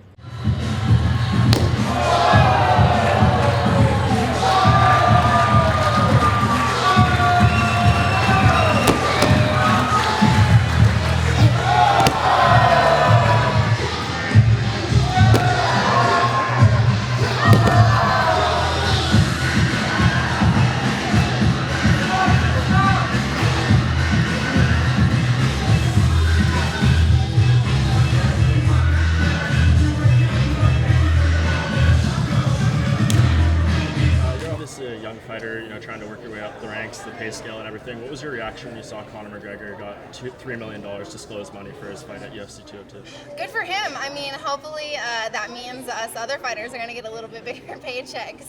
Definitely going through Dancing with the Stars, I got to see how much other athletes out there make, and I was like, hey, I don't make that much money. But no, I'm so blessed to be a part of the UFC. They pay me better than any other job I've had, so I feel blessed.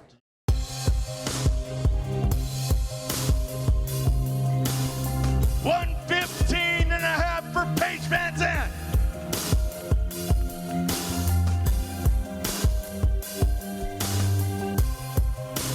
Spectacular strawweight fight tomorrow. Van Zandt and Rawlings. Actually, he hit me with a shot from half guard, I think, that rattled me, and I guess I didn't really expect that. And after that, he started moving to mount. I gave up my back because I didn't want to get hit. I was actually, I was kind of rocked from that shot. And he puts together his passing with his striking very well, and that's why he is as good as he is. Honestly, I've had a tough career with a lot of fights, and I've taken a lot of punishment, and you know, I don't know if I can continue to be, you know, take shots, honestly. You know, for this one, I definitely knew that she was going to have a high level boxing, and I wanted to stay out of her range. And the first round, I was trying to be a little smarter in this fight instead of rush her and go straight to closing the distance where she's really confident. I wanted to keep my range, show all of my strikes, and see how she reacted. And I got the reaction I wanted in the first round, so I was able to finish in the second. I wait. You know, I can stay active with training and doing my teaching, do whatever I do every day. I think, you know, the guy that I fought today is a guy, he's not just a former champion, but he is also a guy that many people, including me, which, like I said, I was watching ringside or octagon side, his fights against Lawler, and many people, including me, thought he won, and he was supposed to be the champ. So, you know, what else should I do? I'm 6 fights in a row and 6 wins in a row, and that's it, you know.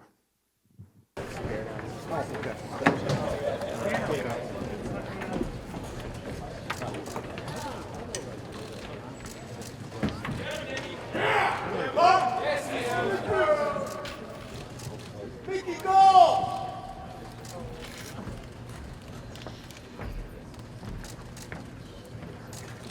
Mickey's not used to this. Yes, he's the flow. Go, Steve!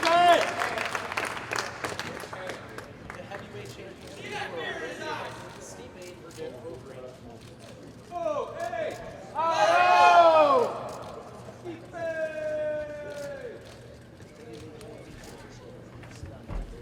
That's a nice bell. Let's go, Steve A.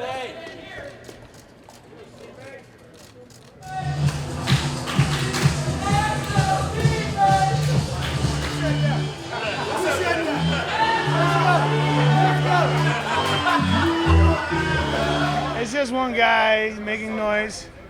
But you know, I enjoy all energy. His chin is done. He is a glass cannon. Overrated. Overrated. His chin is done. He is a glass cannon. Overrated. Overrated. Listen. Oh, Steve, baby. I get energy from everybody, and you know, to be honest, when you're at the top, you're gonna have a lot of hate, and you're gonna get a lot of love, and I embrace both of it. It's both part of the journey.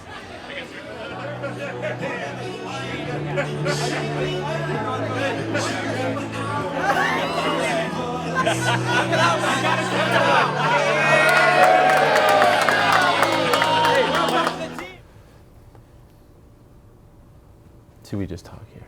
I know. Okay. I'm just going to stare at this camera now, like this. CM Punk.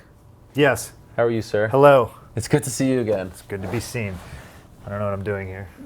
No, you look great. I'm going to fidget the whole time. No problem. Okay. Okay, so here we are. It is September 7th. We are 3 days away from your MMA debut. And you know what's interesting? Everyone, including myself, has been saying this has been a 21-month journey for you. But in fact, it's actually been a lot longer than that. It's almost been exactly 2 years from the moment, because when we found out about your signing was several months after you actually had come to terms with the UFC. So this is almost like a 2-year journey for you, right? Yeah, I mean, if you want to consider how long that I actually wanted to do this, it's a lot longer than that. But right. Yeah, 2 years, 2 months, 10 years. I don't know. It's all relative. We're here. Right. What's going on with that robe over there? It looks like a traditional boxing. It's my Muhammad Ali robe. Robbie, your... Oh, my friend Robbie Stein, Yes. who owns the TriStar building. Yeah. Gave you this? Yeah. Is this a real Muhammad Ali robe? No. No, it's a replica. Yeah. Can we see it? Yeah. So what is So, it? it's massive. Like, I just usually travel. Well, he only gave me it the last time before Ottawa, so I just bring it with me because it's really comfy. And You wear it? no, well, you can wear it, but it drowns me. Like, It's too big, okay. Yeah, but I just lie with it. It's my kind of cover. Oh, Because okay. I don't like hotels. I don't like sleeping in hotels. Funny story, I usually take a sleeping bag. You're kidding? It's so weird, I get slagged for it, but So you don't go under the covers? No. Do you have a sleeping bag here?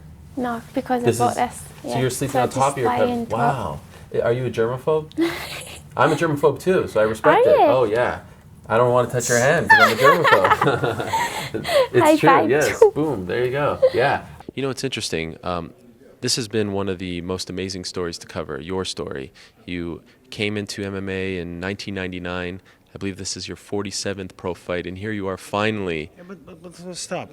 We are forgetting a huge chunk of my career, which is my kickboxing thing. Right. You know, 86 fights altogether. And why am I counting my early fights, which you could consider amateur, but I just count them as real fights because when you're a 17-year-old and you're fighting a 28-year-old who full-grown body and it's full contact and he's trying to knock you out, that's a real fight. When I was 18, I was fighting 30-year-olds. So these are real fights to me, and you know the K1 fights. How can we not have those fights in there? Badr Hari, Gokhan Saki, Tyrone Spong. You know, we just ran for all those guys. 86 fights. Who do you want next if it's not BJ Penn? Well, I want BJ Penn. If he wants to fight, yeah, of course. BJ Penn wants to fight. I'm right here. What happened to the poems? Man, I got plenty of poems. I got poems all I could write poems all day. The point is, I'm not gonna write a poem for a guy that ain't gonna fight me. You know, it's really easy to chit chat, right? You go on Twitter, you say, I'll fight anyone whenever I want. Well, when they put the paper in front of your face and you don't sign it, then you won't fight anyone whoever you want. But people don't see that. You know, it's not hard. There's two things that are involved. Number one, if my daughter's being born, I'm probably not gonna be fighting. Number two, if I'm hurt, I can't fight. That's it. Otherwise, if you want to sign a paper that says Nick Lentz, I'll kick your ass. I know you're not getting BJ Penn, but is there anybody kind of a big name that you'd like to fight? Anyone in the top 10 at 55 pounds. Anyone. If you want to fight and you're at the top 10 at 155 pounds, I will whoop your ass. Would you like to welcome McGregor to 155? I don't think he's fighting 45 or whatever, you know? Well, I mean, it's just like a trick question. Do I want to stumble upon a cache of money? You know? I would fight McGregor with both my hands tied behind my back for that kind of money. He can come here right now and just fucking kick me in the head. All right, come on. If I'm fighting for that kind of money, I'll fight anyone. I'll fight him and Anderson Silva at the same time. The process was magical. You know, I'm just disappointed. I'm beating myself up way more than I got beat up. You know, I'm supremely disappointed. But you know, the answer to your question is, aside from the outcome, wouldn't change anything for the world. It was just being out there under the lights, most fun I've ever had, and to say it again, second best day of my life. First one was my wife when I married her. Thank you. Would you have done anything differently in your... Do you think that the fans were booing you, or do you think they were actually booing because in the second and third round there really wasn't much action? You guys were just kind of like standing. No, the guys boo. You know why? Because Steve Miocic go to Brazil and everybody boo him in there. Yeah, but don't you think it was they were cheering in the first round, but there was not as much action in the last two rounds as in the first round? And I think people were booing because they paid a lot of money and weren't seeing anything. No, I think the guys see a lot of things, man. I think it's very... just when they go inside, the fight, because it's very hard, because you say that because you're outside.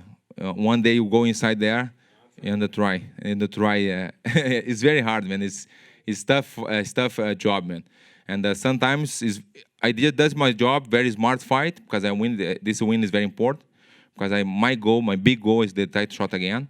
I believe this, and I think I fight very well. No more question for you. Okay. Cuban people are crazy. That's why I live here. It's how we do it. We don't mess around. Wait till next week and I go tailgating the Browns game. You're gonna see a lot more fights. I'm not gonna be in one of them, but we watch them. That's how we do it, man. Like I said, I'd rather fight Brazil, man, because I was just, I got a little emotional in my head for a split second. This is badass, and then people were, just trying to mentally keep them out. But it was, I'm gonna remember this for the rest of my life. Stipe, so you get knocked down and he's got you in a headlock. What were you thinking at that moment? And he had claimed that you had possibly tapped out. And can you just comment on that? And I don't know how I tapped out when I have two hands on his hands. That's what he said. But, yeah, but I mean, well, he's also not feeling too good right now. So, I mean, Were you worried at that moment? No, honestly, I mean, it sucked. Like, no, listen, that's terrible. He could have. I mean, he could really hurt me. He threw a lot harder than I thought. He kicked a lot harder than I thought. And, that was my own fault. But I knew everything was coming. Listen, I trained for these situations. He had me put me on my ass. I felt fine. He got me in that front headlock, and I just kept screwing to my right, and he popped out. He didn't like it, and then, he gave me the opportunity to grab his leg. He fell to the ground, and when I got him on top of him, yeah, game over. A lot of big middleweight fights coming up with Romero, Weidman, etc. Where does a win here, especially right before the middleweight title fight goes down, put you in this division? Well, nowhere. But Fito is number 5, I'm number 9. But in the odd makes, I'm the favorite to fight to win. So I don't know how he can be 5 if I'm the favorite. But anyway, I hope to be number 5, and then we go after that. 185 for the champion.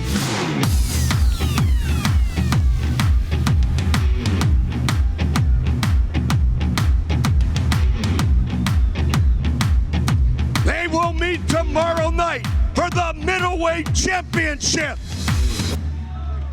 What's up, Manchester? Who wants to see Hendo get knocked the F out? Come on, make some noise. Guys, this is the pinnacle of my career. It doesn't get any better than this. I'm the champion, defending it in Manchester. Someone shut this dickhead up over here. Mate, you're going down, pal. Fuck you. Fuck Henderson. Manchester, let's fucking do this. Fuck you. What do you think about the essential of mixed martial arts? It's based on respect and how it goes nowadays. McGregor is good for the sport, but what is it? You had Muhammad Ali. He was a hero. He was beside great boxer. He did a lot, he did big things. But nowadays you have Mayweather and you have Conor McGregor. I have money, and everybody loves it. So, I don't know. That sells. People are stupid. What can I say? They don't know who's a real fighter or not. They just like to see expensive stuff on Instagram, probably. I don't know. Yeah. Okay, go. Okay, that was your 5th win in Europe. Do you prefer fighting in Europe? Yeah, Europe is good for me, and USADA is good for me. And I will be champion with the USADA. Thank you.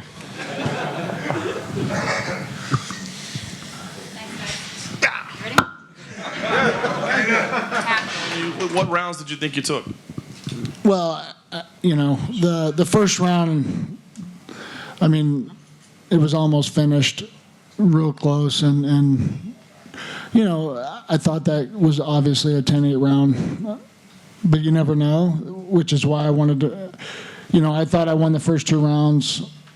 He won the 3rd and 4th, and I wanted to make sure I went out and won the 5th, and I felt like I did that. Went out and took him down, landed some decent shots on him. He honestly, I didn't feel hurt once in the whole fight from anything. He with the exception of one leg kick that hurt my thigh a little, but that was about the only thing I felt in the fight. It was unfortunate, and obviously by looking at him, he felt some of the shots that I hit him with. So I don't know, I'm just real frustrated. I'd have to go home and watch it again to really be a little more educated talking to you guys about it, but that's how I was thinking. That's what was going through my head during the fight. I wanted to make sure that just in case I didn't want to end up with a draw, I wanted to make sure I won the fight and wanted to win that 5th round. What is it that you will miss most about being a professional fighter? What part of the process will you miss more than anything else? Just the competition and testing myself in that way. Just there's no bigger test physically, mentally than this, in anything in life. And it's I think the competition that I'll miss. Definitely not the preparation, but the competition I'll miss. So, win or lose, I always learn something from fights, but, I always prefer to win. But, yeah, just the competition I'm going to miss. Thank you, guys. Thank you, guys.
be honest, worried that you wouldn't talk to me because you recently blocked me on Twitter.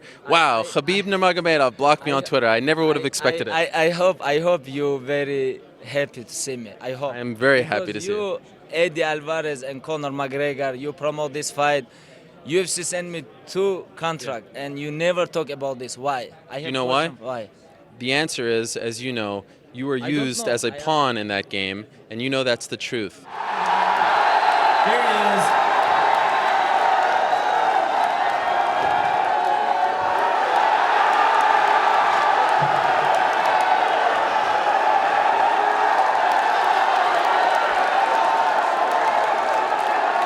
Sorry I'm late, I just don't give a fuck! Conor, this question's for you, Conor. Conor McGregor. Conor, where have you been?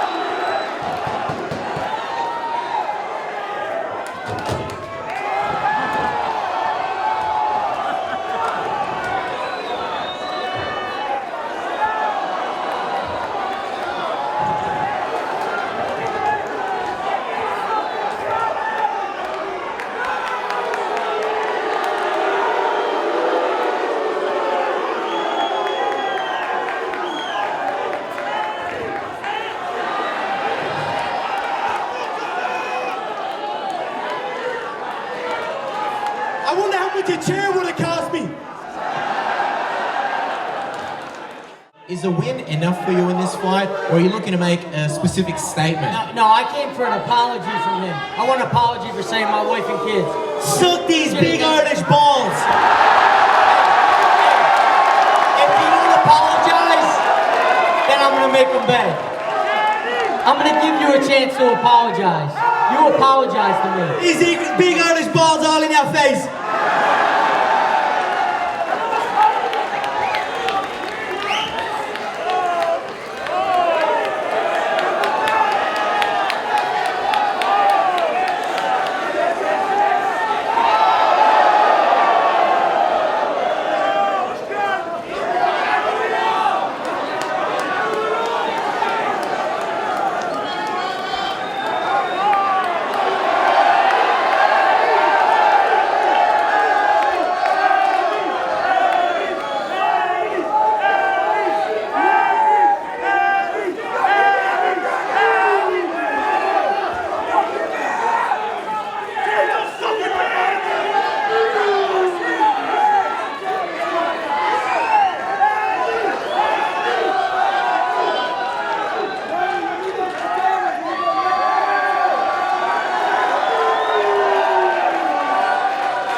Conor McGregor attempting to be the first man to hold 2 titles in 2 different weight classes at the same time.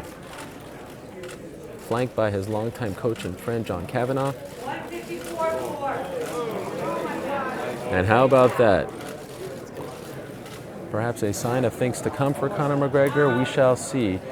He does weigh in at 154 point... Was it 4 pounds or 5 pounds? 154.4 pounds.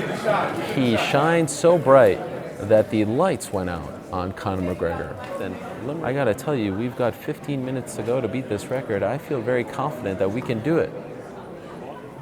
Oh, there's a moment here. There's a moment here brewing. There's a moment here brewing between Tyron Woodley and Conor McGregor. They are eyeing each other down. Tyron Woodley said hello to Conor McGregor, and Conor McGregor did not say anything back to him. They looked at each other. There was a bit of a square off there. Conor sized up Mr. Woodley.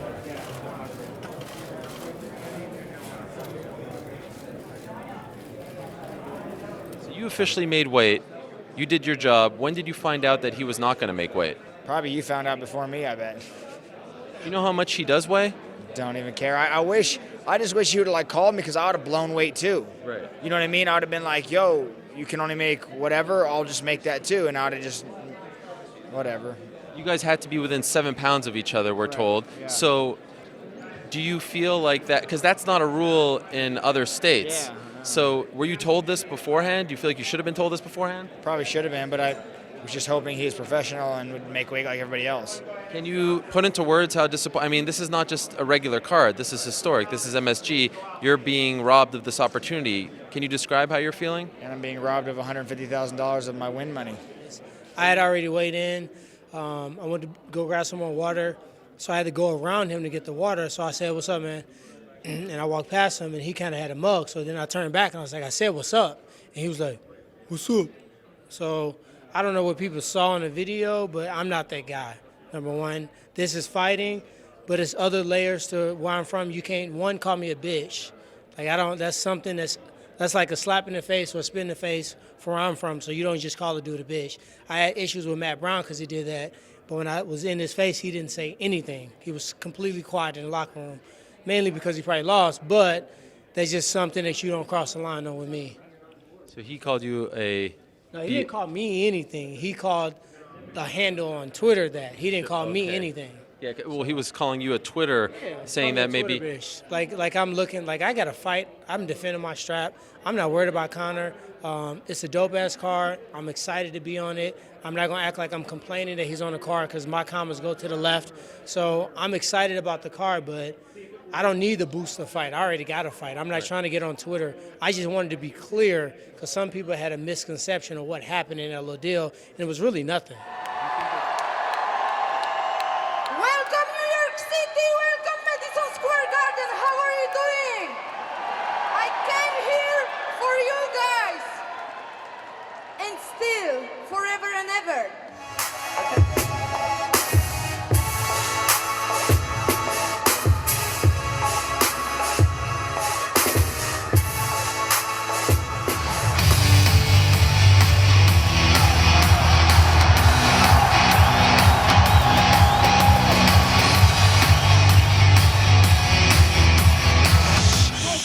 Mark's official prediction, Chuck, pick Conor McGregor.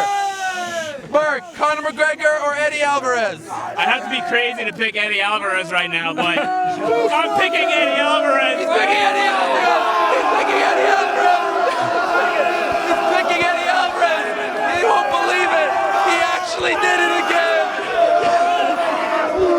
He did it again. He didn't learn his lesson. You have never seen a scene like this. New York has never seen a scene like this. 19 years in the making. UFC 205 is 24 hours away, and it will go down as one of the most memorable nights in UFC history. Thank you for watching our coverage up until this point. We will see you on Saturday night for UFC 205 live from Madison Square Garden. Take it away. Who the fuck is Alvarez? Who the fuck is Alvarez? Why Tony Ferguson no fight? Why I am no fight for the title? Because this is not any more sport. And you know what interesting? Now I feel I can fight with anybody in anywhere in lightweight division, not only about like competition. I feel I am ready for pay-per-view show too. And I think UFC have to make this. I talk with Dana between every rounds. I talk with him, I say, hey, don't send me no more your fake contract. I need real contract. He talk about, oh, hey, you have to finish this fight. I say, you know already I deserve this. You have to send me after this fight, the real contract. I say, okay, let's go finish this. After I finish fight, I talk about, I'm waiting for agreements. Maybe Brooklyn, why not? 209, 11 February, 210 in Las Vegas. Anyway, it doesn't matter, like Russia, Ireland. I can fight with him his backyard. Or backyard Alvarez, like Brooklyn, backyard McGregor, like Ireland, anywhere. And I know you guys know who deserve this. Eso me enfadó mucho, todas las cosas que ha hablado respecto a mí, hacia mi persona. That bothered me very much, all the things that he's spoken regarding my person. Uno debe tener respeto por sus compañeros, por sus oponentes, debe tener un poquitico más de respeto y él no ha tenido ningún tipo de respeto. One should have respect for either opponents or training partners, and he's had no respect. Nos podemos reventar y arrancar la cabeza, literalmente, en el octágono. We can destroy each other and tear each other's heads off, literally, inside the octagon. Pero debemos tener respeto. But we should have respect. Si no tienes respeto, if you don't have respect, debes pagar. So it looked like you were hurt potentially in that fight. Think so? Yeah. How did you feel? Yeah, I honestly, I've been hurt in the past, as you guys know, and I always bounced back pretty good. I actually bounced back quicker than I thought. In between rounds, I was 100% with it. I don't know if I necessarily knew it was a head kick that did that, but I bounced back fast. Fast. Stevens that surprised you tonight as an opponent? Not really, man. I knew he was going to be a hard hitter. I know he's bigger than me. I know he probably came in at least 10 pounds heavier than me tonight. So, but that's as such with a Frankie Edgar fight. Are you saying that follow-up knee? Was that follow-up knee after the kick? Did that hurt you? Because it appeared very illegal. Or do you remember that? Yeah, I don't know, man. I didn't even know I got hit with a knee, really. So, yeah, I guess it didn't hurt me enough. You know what? It was better than what it was in the beginning. Having him, winning the title. They came back and said it was a draw. I'd take it. I mean, it's not a win, obviously. So it's definitely disappointing. But hopefully we can do it again, man. You know what I mean? Hopefully we can get this fight happening again. Getting fight of the night. I know it was exciting. I know the fans loved it. So, yeah. Walk us through that third round, the fourth round when he landed the punch and then the guillotine. Kind of walk us through that because you survived, which is incredible. But I mean, kind of walk us through what did you remember about that moment? How did you get through that? The punch, it really didn't. I was still coherent. Could still see. Got right back up to my feet. He ended up getting the guillotine. It was very tight right off the bat. Ended up defending it well. Got my arm in. Got my butt up in the air. I could feel him, really struggling to try and get it. So I was like, you know what, sit here for a second, try and work my arm, try and get my head out, see if he can burn his arms out. Ended up getting my head out, and threw a few shots right after that, and then the bell rung. So in the beginning, it was very close. Yes. It was a tough fight. I thought I won the fight. I thought, the fourth round, I believe when I almost had him finished, I thought they probably should have stopped the fight. I saw his eyes roll back. I was surprised they didn't stop it. It looks like in Eddie's fight, they stopped it a little bit sooner than mine. But, you keep fighting, you keep pushing forward. He's a tough guy. He recovered. I think I punched him one more time and woke him back up. And he revived with some energy. So just in general, it was just a back-and-forth fight. And when they said that, I looked over like, hell no, I'm not about to give my belt away because I did not lose this fight. So I just felt real confident I won the fight. And I was just kind of a little bummed, that it was a draw because I felt like I clearly won the fight. Yeah, and at the end of the day, it's still a draw on your record. Dana just said that he wants to do a rematch. He thinks that makes sense. Is that something that makes sense to you, just so you can, get the win without doubt? Well, unlike the last fight when I won the belt and I got 20 seconds to think about it and everybody wanted to see who I'm fighting immediately next, I think I deserve this. Many of you guys didn't even pick me to win this fight. Many of the crowds was against me, so I'm going to talk to my management team and we're going to see what's next for me. I don't know if Mr. McGregor want to go for a third belt. It looked like he was talking a little noise in the back, so we'll see. We'll see what happens. And then that's it. They've got to come talk to me now because no one's came talk to me since the sale has happened. As a businessman, I've been approached as hello and that type of stuff. But I've earned something. Who owns the company now? There's people have shares in the company. Celebrities. Conan O'Brien owns the UFC nowadays. So where's my share? Where's my equity? If I'm the one that's bringing this, they've got to come talk to me now. That's all I know. I've got both belts, a chunk of money, a little family on the way. You want me to stick around? You want me to keep doing what I'm doing? Let's talk. But I want ownership now. I want equal share. I want what I deserve, what I've earned. So, there's a little announcement for it. Look, it feels great. It feels familiar. I saw it so clearly. I swear to God, I saw it so clearly, so consistently. until it's here in reality. So I've been saying this a long time. I'm very confident in my abilities and what I'm predicting I'm gonna do, and I back it up. I back it up with work ethic. I back it up with hours upon hours of time and dedication. I never slip. I never take a second off this game. So I'm very satisfied, very grateful, very happy, but not surprised. You know what I mean? I knew it. I knew it was gonna happen for me. But it was a very bizarre week to cover a mixed martial arts event, let alone a historic one, a very emotional week for a lot of people living in this city and across this great country. And there were times where, you kind of started to wonder, what are you doing here covering this stuff? Mink coats, chairs being thrown when all this other stuff is going on. In fact, protests are being held just outside this building. And I think it was, once again, an example of how sports can be an escape valve for us, because I think I could speak for both of us, or I should say all three of us, including our crew, Casey and Esther, that maybe for a couple hours, thanks to Conor McGregor and Eddie Alvarez, we forgot about all the craziness going on, just for a couple hours. It doesn't erase anything that happened earlier. It won't make anything better after on if you are not happy with the way things turned out, but that's the beauty of sports. And Conor McGregor's moment of holding those two belts, maybe for a brief moment for not only us, but all of you at home, maybe it allowed you to forget about things and just enjoy the moment and be happy and smile and just be proud of being a mixed martial arts fan, because we have been talking about this moment for so damn long. We finally got here, and to actually make history in the final fight of the night is something that no one could have scripted. Ariel Helwani here in Toronto, Ontario, Canada, alongside Donald Cerrone, Jordan Meehan, Kelvin Gastelum, Tim Kennedy, Groovy Lando Venata, Matt Brown, Emil Meck.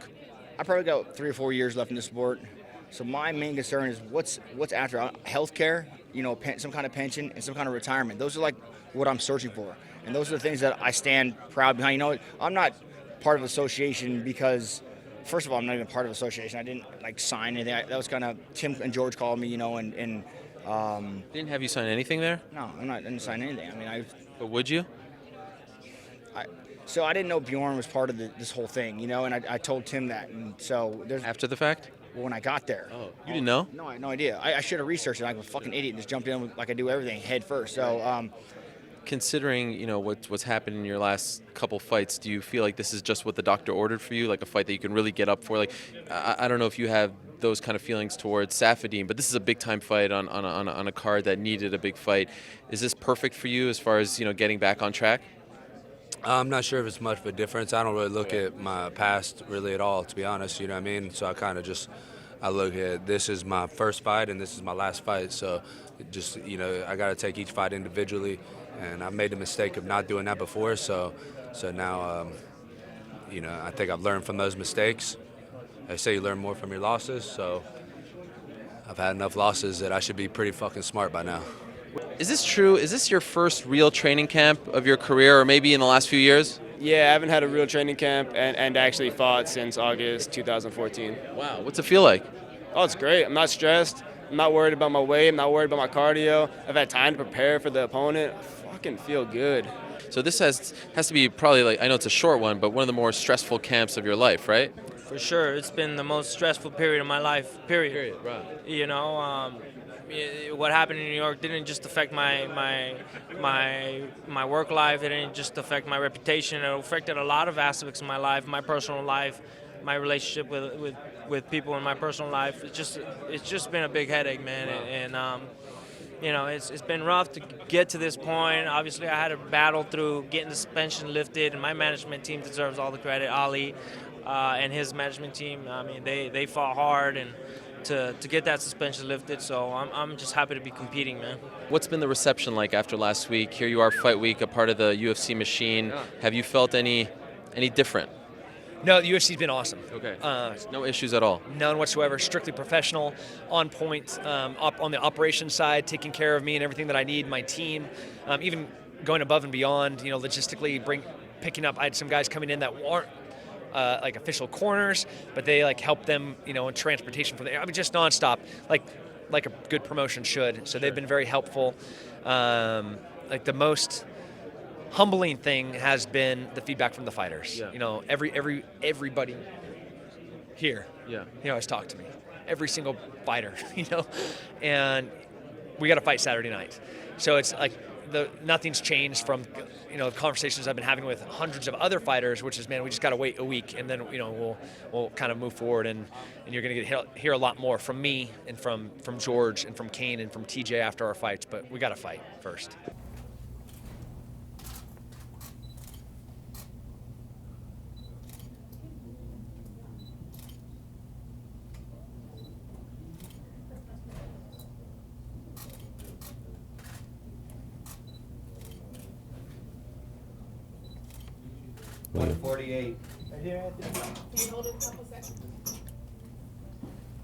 And there you have it. Anthony Pettis weighs 148 pounds. A dejected Anthony Pettis storms off the scale, disappointed in the situation. He fails to make weight. He weighs in at 148 pounds. An unfortunate turn of events here in Toronto. Anthony Pettis, one half of Saturday night's main event. He does not make the weight. He weighs in at 148 pounds, 3 pounds over the official weight limit. And now the big question is, what happens to Max Holloway? It was a little overwhelming. It's just, I didn't get hurt that bad. My head's clear, but it was just so chaotic. I don't really remember the fight. So everybody's just saying how great of a fight it was. And I was like, well, I guess it was if you guys keep saying it. Well, yeah, I'm happy for that, because at this point in my career, it's like, why am I still doing this? I don't want to be declining in my performances. I feel like if I start declining my performances, then I shouldn't do it anymore. But I feel like after 13 years, I've been doing everything possible to get better, be better. My last 2 fights before this one, I had a specific game plan to, the things that Frankie Edgar exposed to me, I fixed, and I showed that. And then this fight, was another fight that made me think about my Max Holloway fight, that loss. So, I was challenging myself a lot in there, and being able to showcase my skills once again and be a better version of myself, just makes me happy. Your striking once again looked, even better than the fight before and the fight before that. How much of that do you owe to Brandon Gibson and the work he's done with you? Oh, definitely, man. Brandon and I have been working together. A lot of credit to what's going on there. My head movement, though, didn't look too good, did it? Damn, I took a lot of punches, I think, a lot of unanswered ones. But, hey, you got to dig deep sometimes. That's what I love the most about the sport is when you're up against a vent taking the hard punches and you got to deep all the way down and be like, yeah, man, fuck it, let's go. Was the fight tougher than you expected it to be? Way tougher. You hit a lot harder, and it was a lot more durable than I expected him to be. Oh, man. You guys see me fall down outside the cage? Oh, that's some funny-ass shit. But, man, it was 100 times better, man. I'm stood on, I don't know what cloud you'd call this, 17 or something, But it's been a hell of a ride, man. And we're just getting started, man. Tune in, man. Tune in. This is just the beginning. I said it in there in February, and then when everything was slowing down, I was in the back. I was thinking of, I already had to give up Thanksgiving for this fight. I had to give up my birthday. And, and it's hard to find the guy, like I said, hashtag Jose, where's Jose Waldo? And let me know when you find him, teamwork is the dream work, if more of us is looking for him, we're gonna find him together. But we see what happens. I don't know. I don't want to give up my son's birthday and Christmas for February 11th, and he don't show up. This guy has an act for not showing up to the fight. So we see what happens. Maybe I gotta talk to Dana White first, man. I got a brunch that I want to do. Sit down with him and Sean Selby, and we can talk. We can talk some business. Now that you're the interim champion, are you willing, in the worst case scenario where Aldo is for some reason unable to defend over the next 6 months or something, will you entertain an interim title defense? Of course. I'm the best man alive. Like I said, everybody always give me shit. Like, oh, why you want to fight Aldo? Why are you not calling out Conor? It's like, look, Conor's booked. Why I'm going to call out a guy who's already have a fight? I was looking out for Aldo. I thought he wanted to fight, and this guy is saying he's the best in the world. Come and prove it. I don't believe in guys waiting for title shots. that means you fucking pussy. You don't believe that you're the best guy in the world, you know? I believe I'm the best damn guy in the world. If I got to defend this thing 10 times before I get to undisputed thing, that's what I'm going to do. I'm going to prove to you guys, prove to myself, and prove to everyone that I'm the best motherfucker walking on 2 feet. And you guys are all going to witness it. This is the Bless show now, you know? I'm taking over. This is a great fight. I see it's going to be a war. I definitely don't think it's going to go all 5 rounds. I'm really excited about this matchup, especially coming from my last victory. This is definitely the big step for me. It's the right step, and I'm really happy I get to do it right here in Sacramento. No, she's definitely a real fighter. I feel like I have prepared the most I've ever in this camp, if you compare it to any of my other camps. And so yes, she's a fighter. If she wasn't fighting for the UFC, why? You know, she got TKO victory in her last fight. Yes, she's a fighter. You know, so what if she's pretty? So what if she's down dancing the stars? I still have to take her seriously. You know. Did you always take her seriously as a fighter though? You know. Yes, you have to take every fighter seriously, and you know, as far as me calling her green and all that stuff, it's just me trying to be honest with myself and not trying to always be so politically correct, and just being comfortable in my own skin and expressing how I feel. And it's true, she is green. I have lots more years of experience than she does, but just because she's green is not to say that I'm taking her lightly. You know, like I said, I've trained the hardest I've ever. Well, there's something that's part of my world where you have to push through adversity and do things when you don't want to do them. And I'm sure I'll have some of that in whatever phase I'm doing next, whether I want to go do some competition grappling or running or whatever I'm going to do, and in the business world and the personal life and whatever. But forcing yourself to get into a physical confrontation, a fist fight with another guy, when you're not really feeling up to it, I won't miss that much. But I'm still going to get in there when I feel like it. For me, the way I want to be remembered is just basically somebody that fought with a lot of heart and passion. I know that I was a world champion and a top contender my entire career, so I'm proud of being at the highest level for over a decade. But I think I'll be remembered for somebody that was an ambassador for the sport, somebody that helped build something bigger than myself, and also for the team. It's the team that I've been able to build and is having so much success. Just everything, man. I'm better than him on the feet, better than him on the ground. Tougher than him, endurance better than his, everything. Me and him jump into a fire. He's hopping out of fire way before I am. I'll tell you that. Yeah, I'm way tougher than that kid. I'm gonna show everyone that. Is this an easy fight? No, not easy. It could go quick. I could take him out in the first. But I'm ready for 3 hard ones. I'm gonna get the finish. I will get the finish. I'd like to get a knockout in the first, but I'd say smart money is I choke him out in the second. I'm not gonna cut anybody down.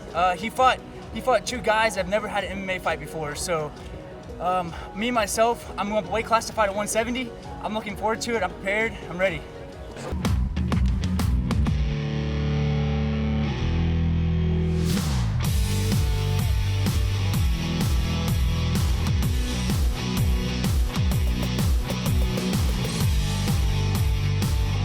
Our main event tomorrow night, Vanson and Watterson. I feel good. Nothing like winning a fight in the UFC to make one feel good. I totally felt. It's kind of part of being in the UFC. Fighting on this level and in this promotion. There's always a wonder if it's, if there's going to be a mess up, if it's going to be your last chance, and so. It's like I feel like a lot of people get here by fighting like they have nothing to lose, and then once you get here, you're like, oh man, I got something to lose now, and so it's always a little bit of a struggle to keep fighting like I have nothing to lose, and I feel like it gets harder every single time a little bit because, it just gets to be more and more, but I just embraced it. I embraced everything about it. I embraced the training camp and all the moments and the walking out, and I was like, I'm gonna love every second of it, no matter how it goes, and I'm glad that it worked out well.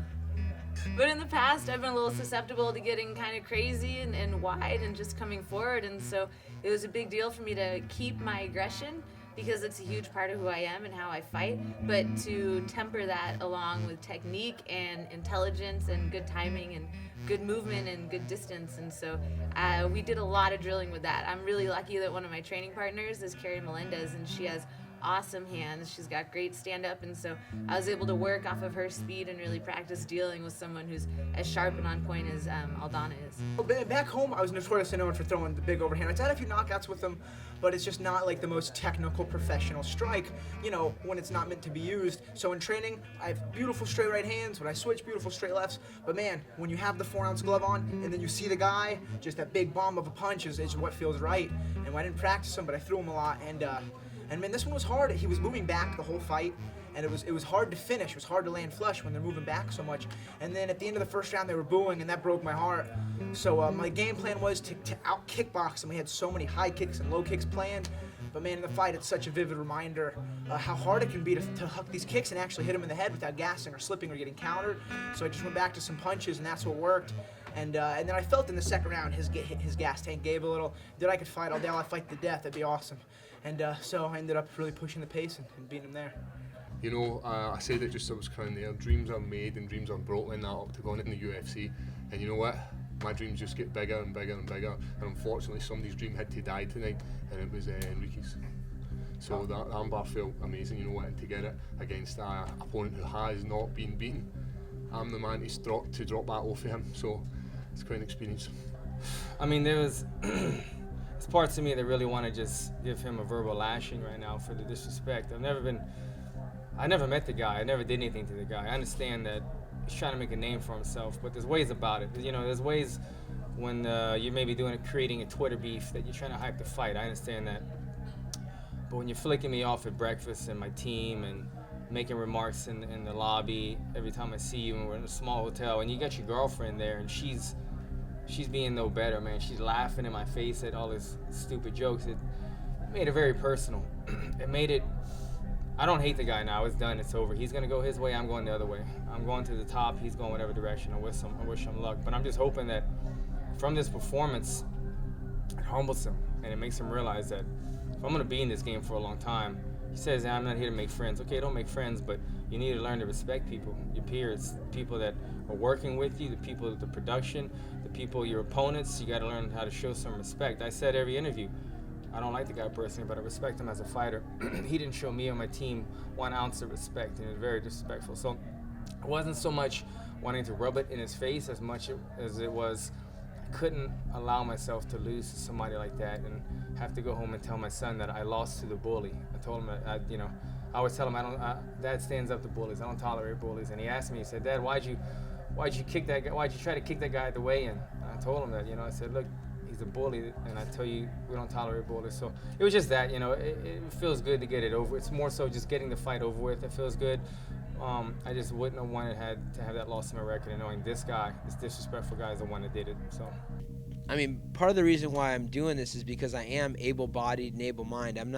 I don't want to be a guy that, they're like, oh, he's falling apart and he's a little punchy and maybe it's time to stop. I've had a great run. I've been a world champion. I've been a top contender. I've been a poster boy for an organization, for sponsorships. I've been able to do a lot. And I do have a lot on my plate, and it's also a tough way to make a living. I'm getting in there every day and grinding. And this is my 4th fight this year, and no matter how you skin it, if you're in a camp, you have to make that your main focus. And I have a lot of things that I want to focus on. So if I don't draw a line and say I'm going to stop here, I'll keep going, and I'll keep going, and I'll keep going because it's a great mate. There's great margins in the fight game. It's a great experience. It's fun, even though it's difficult. But I just feel like it's time. He'll give you a heck of a first round. Very explosive, very athletic. So I wanted to, cook him a little bit, get him on the ground, land him a little bit, suck his energy. And yeah, it was cool. He was talking to me. It was nice.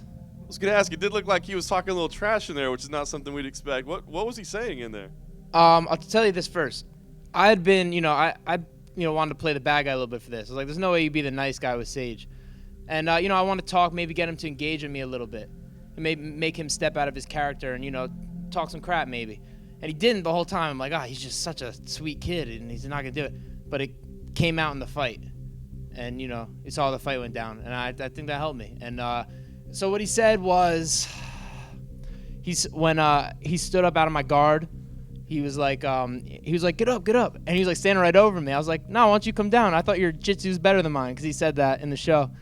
And then I got up. I was like, what, you tired? He's like, no, I never get tired. I gotta say, I like Sage with an edge. And then when he blacked my eye and he cut me, and he was like, ooh, that looks good. Like he was talking some crap. I like that. I like that he came out a little bit. Michelle Waterson's a really good fighter. She used to be the atomweight champion of the world for Invicta, and that's a really big deal. So I know she's gonna go very, very far in this sport. I knew it was gonna be a big test for me. Gotta work on my jiu-jitsu apparently, so I'm gonna do that.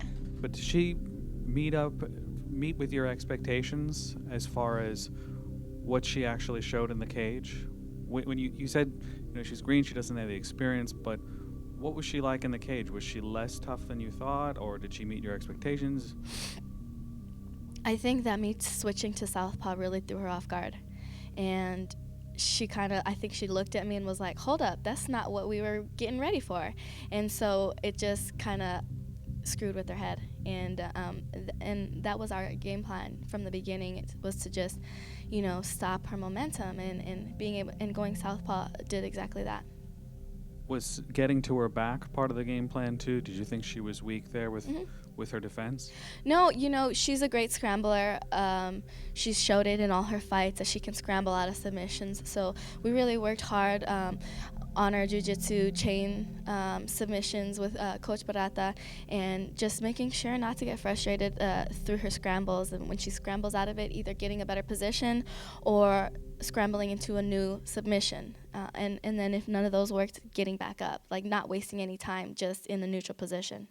You're going to see Master Yaya again? Master Yaya said let her dance a little bit and then finish. So I listened.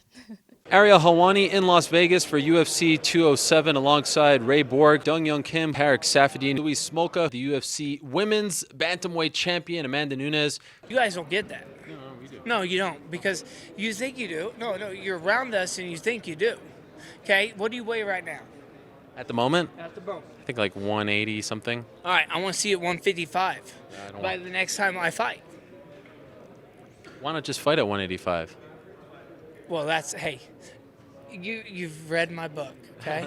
Okay, that's the next step. Oh. Now, we're not talking about anything. Okay. Okay, but what I'm trying to say is, for you to be a UFC champion, okay, you have to be at 55. So next fight, I want you. That's one thing I'd love for the. Let's make this a challenge. Okay. The next fight, every one of you guys, I want you guys to lose 20 pounds. Does a picture keep coming when you think about fighting Ronda December 30th, UFC 207? How do you envision beating her? Honestly, I have a lot of ways, to this fight can go. And I keep like I said for the UFC 200, keeping my patience and then wait for the best moment. I know she's going to do the mistake and I will capitalize. You think early? Maybe early. Okay. And I really don't know. I'm excited, This is the one thing that I like to see how the fights go, to try to finish as fast as I can. Do you think this will be her last fight? I think so. How things go, she don't know how to do it, media, everything. How big she is, she don't know how to do it. This, I think, is going to be the next one. And final thing for me, do you think this moment, when you win the fight, they put the belt back on your waist, will it feel better than the 200 win because of who it is, because of how big this fight is, or do you think nothing will ever top that moment back in July? That moment was amazing. But this one, I really going to prove everybody I'm here to stay. Yeah. And then I think it's going to be big because everybody's going to start to respect me as a champion. He's got this self-perceived image of himself of, one, to be an alpha, so he's got to perceive that. He's got to put that out there to everybody. You got to be real loud about it. And two, to also be a savage in his own head. I'm a savage. I'm gonna break your jaw. I'm crazy. I got loud tattoos. I act crazy. I look mean. I'm mad. I got dad issues. All this stuff. So he's got to portray that. He's got to put that show on for all you guys. I mean, that's what makes him look tough. For me, I'm going to be me. I'm going to be myself. He wants to act that way, he can, but we've got a date. The fight's happening. Whether I go after him or try to fight him on that stage or not, we're fighting. So what's the point of doing all that? To me, it's a waste of energy. Be calm right now. You know, let me give you some tips, Cody. Be calm right now. Calm yourself down, relax, because the fight's happening, buddy. So, you know, save your energy. Back in the day, Ronda would literally do anything we asked her to do. Anything. And if the guys wouldn't do something, she would pick up the ball and do it herself. So for her to ask for something like this, how can I say no to that? You know? There are a lot of things that suck about this. Yeah, it's you know, yeah, we're in a pretty crazy position, but you know, she's one of the greatest ever to do it. She's done a lot for this company. She's done a lot for the sport. She's done a lot for women in the sport, and this is what she asked for. So she never asked for much. She asked for this, and we said yes. Yeah, you know, there was a lot of talk about, you know,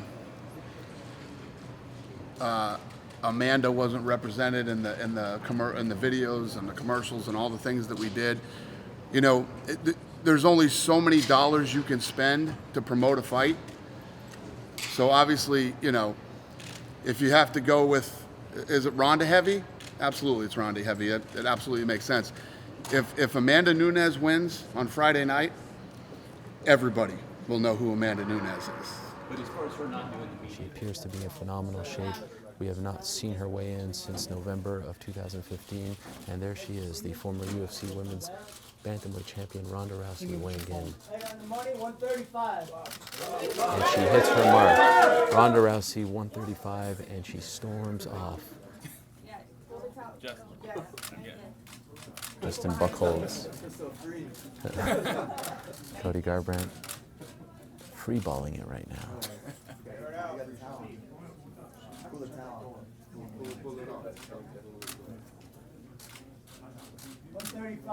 135 for Cody Garbrandt. He hits his mark. He is official for tomorrow night's title fight. One half of the co-main event. Cody No Love Garbrandt. Team Alpha Male's own Justin Buchholz, his head coach. 5 seconds, right, Cody. 5, 4. Grabbing a bit of a stare there. Look at that smile. So happy to be here, just 25 years young. Cody No Love Garbrandt. Ready for his big title fight, his very first. Amanda Nunes!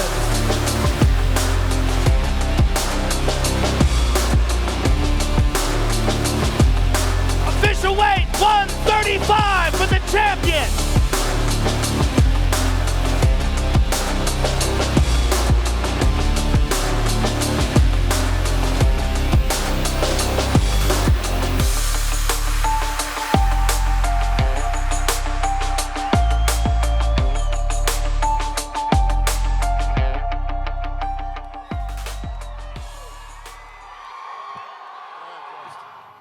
Dominic, obviously a tough night for you tonight. What was tough about it? Walking away with the loss, of course. Loss is part of life. If you don't have loss, you don't grow. This isn't tough. This is life. Look, guys, I've been fighting the best guys in the world for the past 10 years. Top 2 in the world. I've been on the pound-for-pound list for a long time. Even when I was hurt with triple ACL reconstructive surgeries, there was a target on my back. I had to come back and fight through it. This was no different. This was just another fight that I had to challenge myself. I knew that he was going to be good. I said that leading into it. He knew I was going to be good. And that's what it is when you're champion. Somebody else has the target on their back. Now I get to chase the target for once. That's how it goes. It's okay, you know. We've seen the best in the world lose it, and we've seen the best in the world gain it back. I've seen Michael Bisping lose countless times, and look at him. He's got the title right now. Whoever thought Michael Bisping would have the title, and he's got it. There's one example. Daniel Cormier lost the title. He's somebody I very much look up to. He's an Olympian. He's a savage. He came back and won the title. This happens, but we're all competitors here, and it's a game of inches. He beat me by a couple inches tonight, and that's okay.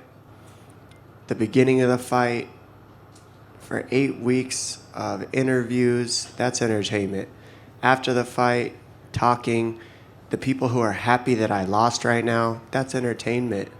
This is a game where if you don't have people that dislike you, then you don't know what it feels like to be liked. And I've definitely had a lot of dislike thrown at me in this game. But I also feel a lot of love. There's some look in the eyes of some kids that I got to see leading into this fight that almost brought tears to my eyes just because I could feel that positive energy from them. That's what this thing's about, is influence on others and making positive influence and making people better around you. I feel like I'm still doing that, win, lose, or draw. That's my goal. That's the gift God gave me, to be able to face some of these athletes, the best in the world, for a very long time. TJ wants next. I have no problem with that. The guy's very good himself. We've had our exchange of words, and I wouldn't take back one thing that I've said about anybody in the division. I'm not sorry for anything. I never lied about one thing. I never criticized any one person about anything that I didn't believe was true. Everything that I said was statistically a fact. So how am I the mean guy if I'm telling the truth? Because nobody likes to hear the truth. Oh well, here I am dealing with the truth right now. I lost, and I'm going to take it like a man. You know what? I was having so much fun in there. I kind of just got caught up in the fight. And, he's hurt a lot. I could have jumped on him, took his back, knocked him out, but he's tough. He's here for a reason. He's the best in the world, and he's done what he's been able to do. It's Dominic Cruz, and, I knew he was tough. He's got a big old head, so I know he can absorb a lot of punishment. And he was tough, we were talking back and forth every time we'd hit one of each other, and I loved it. That was fun. I remember looking in the third round when he had blood spewing down his face, and like I said, he was chattering back and forth with me the whole fight, and I said, "You having fun yet?" And he didn't answer me, and I knew right there that was my fight. She thinks she's a boxer, He put this thing in her head and make the girl believe in that. I don't know why he did that. She have a great judo, and then she can go more far away in this division. But he put some crazy thing about his boxing, and then her career started going down, and that's why I went there. I'm the real striker here, and this is the only thing I wanna look at him to say. Kind of back to your last comment, do you think that's it for Ronda? Do you think she retires? Do you think that's it for her? Yeah, that's it for her. For sure, she's gonna retire. She can't take anymore. If she wanted the rematch, I'm gonna do the same thing, because she can take my punches. I will take the belt from Brazil, but like I say to him, USA opened the door for my career. If I'm in Brazil, I'm already stop fighting, because I struggle in there, Nobody look at me, and then people don't sponsor me, don't do anything. I have to leave Brazil fast. And then when I come to USA, everything's changing, My career started to go to the next level. And I will go to Brazil, but I love USA, and I will keep both in first place, because this country here was the country changed my life. Thank you so much, USA.